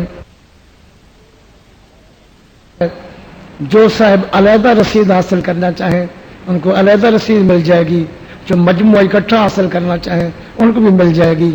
اللہ تبارک و تعالی ہم سے دین کا کام لے اور ہم دین کی محبت کریں. امام حسین کی قربانی کی طرح ہم بھی عظمت اسلام کے لیے قربان ہو جائیں اور عظمت مصطفیٰ کے لیے سب کچھ کی قربانی ہو جائے. اللہ میرا تمہارا خاتمہ ایمان پہ کرے. سب کا کس نے نماز جنازہ پڑھایا؟ میرا نبی 4 تکبیر والے یا 5 تکبیر والے جنازے سے میرا نبی پاک ہے. جنازہ مردے کا پڑھا جاتا ہے، میرا نبی زندہ ہے. حضور کا جنازہ پڑھا جاتا تو پھر یہی دعا مانگے کہ اللہ مغفر لحینا و میتنا، اللہ جو یہ مردہ ہے اس کو بخش دے. حضور علیہ الصلوۃ والسلام چاہے دنیا کی زندگی میں ہوں یا وصال کے بعد حضور درود و سلام کے حقدار. پہلے بھی درود و سلام پڑھا گیا، وصال کے بعد بھی حضور پہ درود و سلام پڑھا گیا. فرشتے آئے، جنات آئے، صدیق آئے، فاروق آئے، ماتھا چوما، درود و سلام پڑھا. تو حضور درود و سلام کے حقدار ہے. یہ عرفی جنازہ اس سے آمنہ کا لال پاک ہے. حضور اکرم سم کی 4 صاحبزادیاں ہیں. ایک خاتون جنازہ اکثر ذکر ہوتا ہے، باقی 3 کا کیوں نہیں. میرے نبی کی 1 صاحبزادی نہیں بلکہ 4 ہیں. پہلا ثبوت قرآن، کل ازواج کا و بنات کا. اے نبی اپنی بیویوں سے فرما دیں، وہ بناتے کا اور اپنی صاحبزادیوں سے فرما دیں. اگر 1 صاحبزادی ہوتی تو اللہ فرماتا بنتے کا. تو قرآن میں بنتے کا نہیں بناتے کا ہے. پتہ چلا حضور کی صاحبزادیاں ہیں.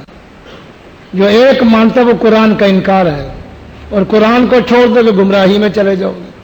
انہیں آل کو بھی مضبوطی سے تھامنا، قرآن کو مضبوطی سے سام نجات پا جاؤ گے. قرآن بھی سارا مانو، صاحبزادیاں بھی ساری تسلیم کرو. قرآن کے بعد ہمارے پاس تو بہت دلائل ہیں. فریق آخر کے نزدیک ھذا کافٍ لشیعتنا، اصول کافی. اصول کافی میں موجود ہے کہ حضور کے صاحبزادیاں 4 ہیں. اصول 4 ہیں فقہ جعفری میں. نمبر اول اصول کافی ہے، اس میں موجود ہے کہ حضور کی صاحبزادیاں 4 ہیں. حیات القلوب ملا محمد باقر مجلسی، جلد 2، چھاپا تہران، باب نمبر 51. امام جعفر صادق نے فرمایا حضور کی صاحبزادیاں 4 ہیں. سیدہ زینب، سید ام کلثوم، سیدہ رقیہ، سیدہ فاطمہ الزہرا. آگے امام محمد باقر کے حوالے سے بھی ہے کہ حضور نے اپنے صاحبزادی حضرت عثمان کے نکاح میں دی یا کے بعد دی کرے. حضرت علی نے بھی فرمایا نہج البلاغہ قد نلت من سحری المعلم جنالا. حضرت علی فیر عثمان، جس طرح میں نبی کا داماد ہوں تو عثمان بھی نبی کا داماد ہے.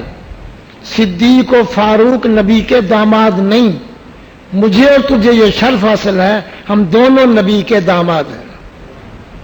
ملا محمد باقر مجلسی لکھتا ہے، اگرچہ صحابہ کو سب بھی کرتا ہے، قسم و قسم کے سب تبرے لکھیں، وہ کہتا ہے کہ یہ کہنا یہ تین جو تھیں خدیجہ پاک کے باطن سے پہلے گھر سے تھیں، یہ بھی غلط، یا بی بی خدیجہ پاک کے ہمشیرہ کی بیٹیاں ہیں۔ کہتے برنفی ہر دو قول دلائل معتبر عدالت میں معتبر دلائل قائم ہیں، نہ سیدہ خدیجہ کے پہلے گھر سے یہ صاحبزادیاں ہیں، نہ ان کی ہمشیرہ سے، بلکہ نبی کی پشت سے، چاروں کی چاروں صاحبزادیاں حضور کی پشت مبارک سے۔ محمد باقر مجلسی کا فتوی موجود ہے۔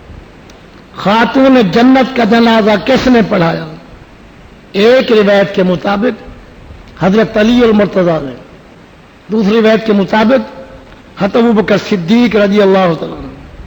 اور روح مبارک کس نے قبض کیا؟ تفسیر روح البیان میں امام اسماعیل حقی لکھتے ہیں، سیدہ نے کہا مولا میرا جسم محفوظ رہا غیروں سے، میری دل کی دھڑکن ہے، اللہ ترا ولا ترا، نہ غیر کو دیکھوں نہ غیر مجھے دیکھے، نہ غیر کو دیکھوں نہ غیر مجھے دیکھے۔ اسی لیے فرمایا اے صدیق کی بیوی میری تیمارداری پہ ہے، تیرا ابا میرے ابے کی خدمت کرتا رہا، تم فاطمہ الزہرا کی خدمت میں لگی ہوئی ہے، جب روح میری قبض ہو تو میرے لاشے کے کفن کو کوئی نہ دیکھے۔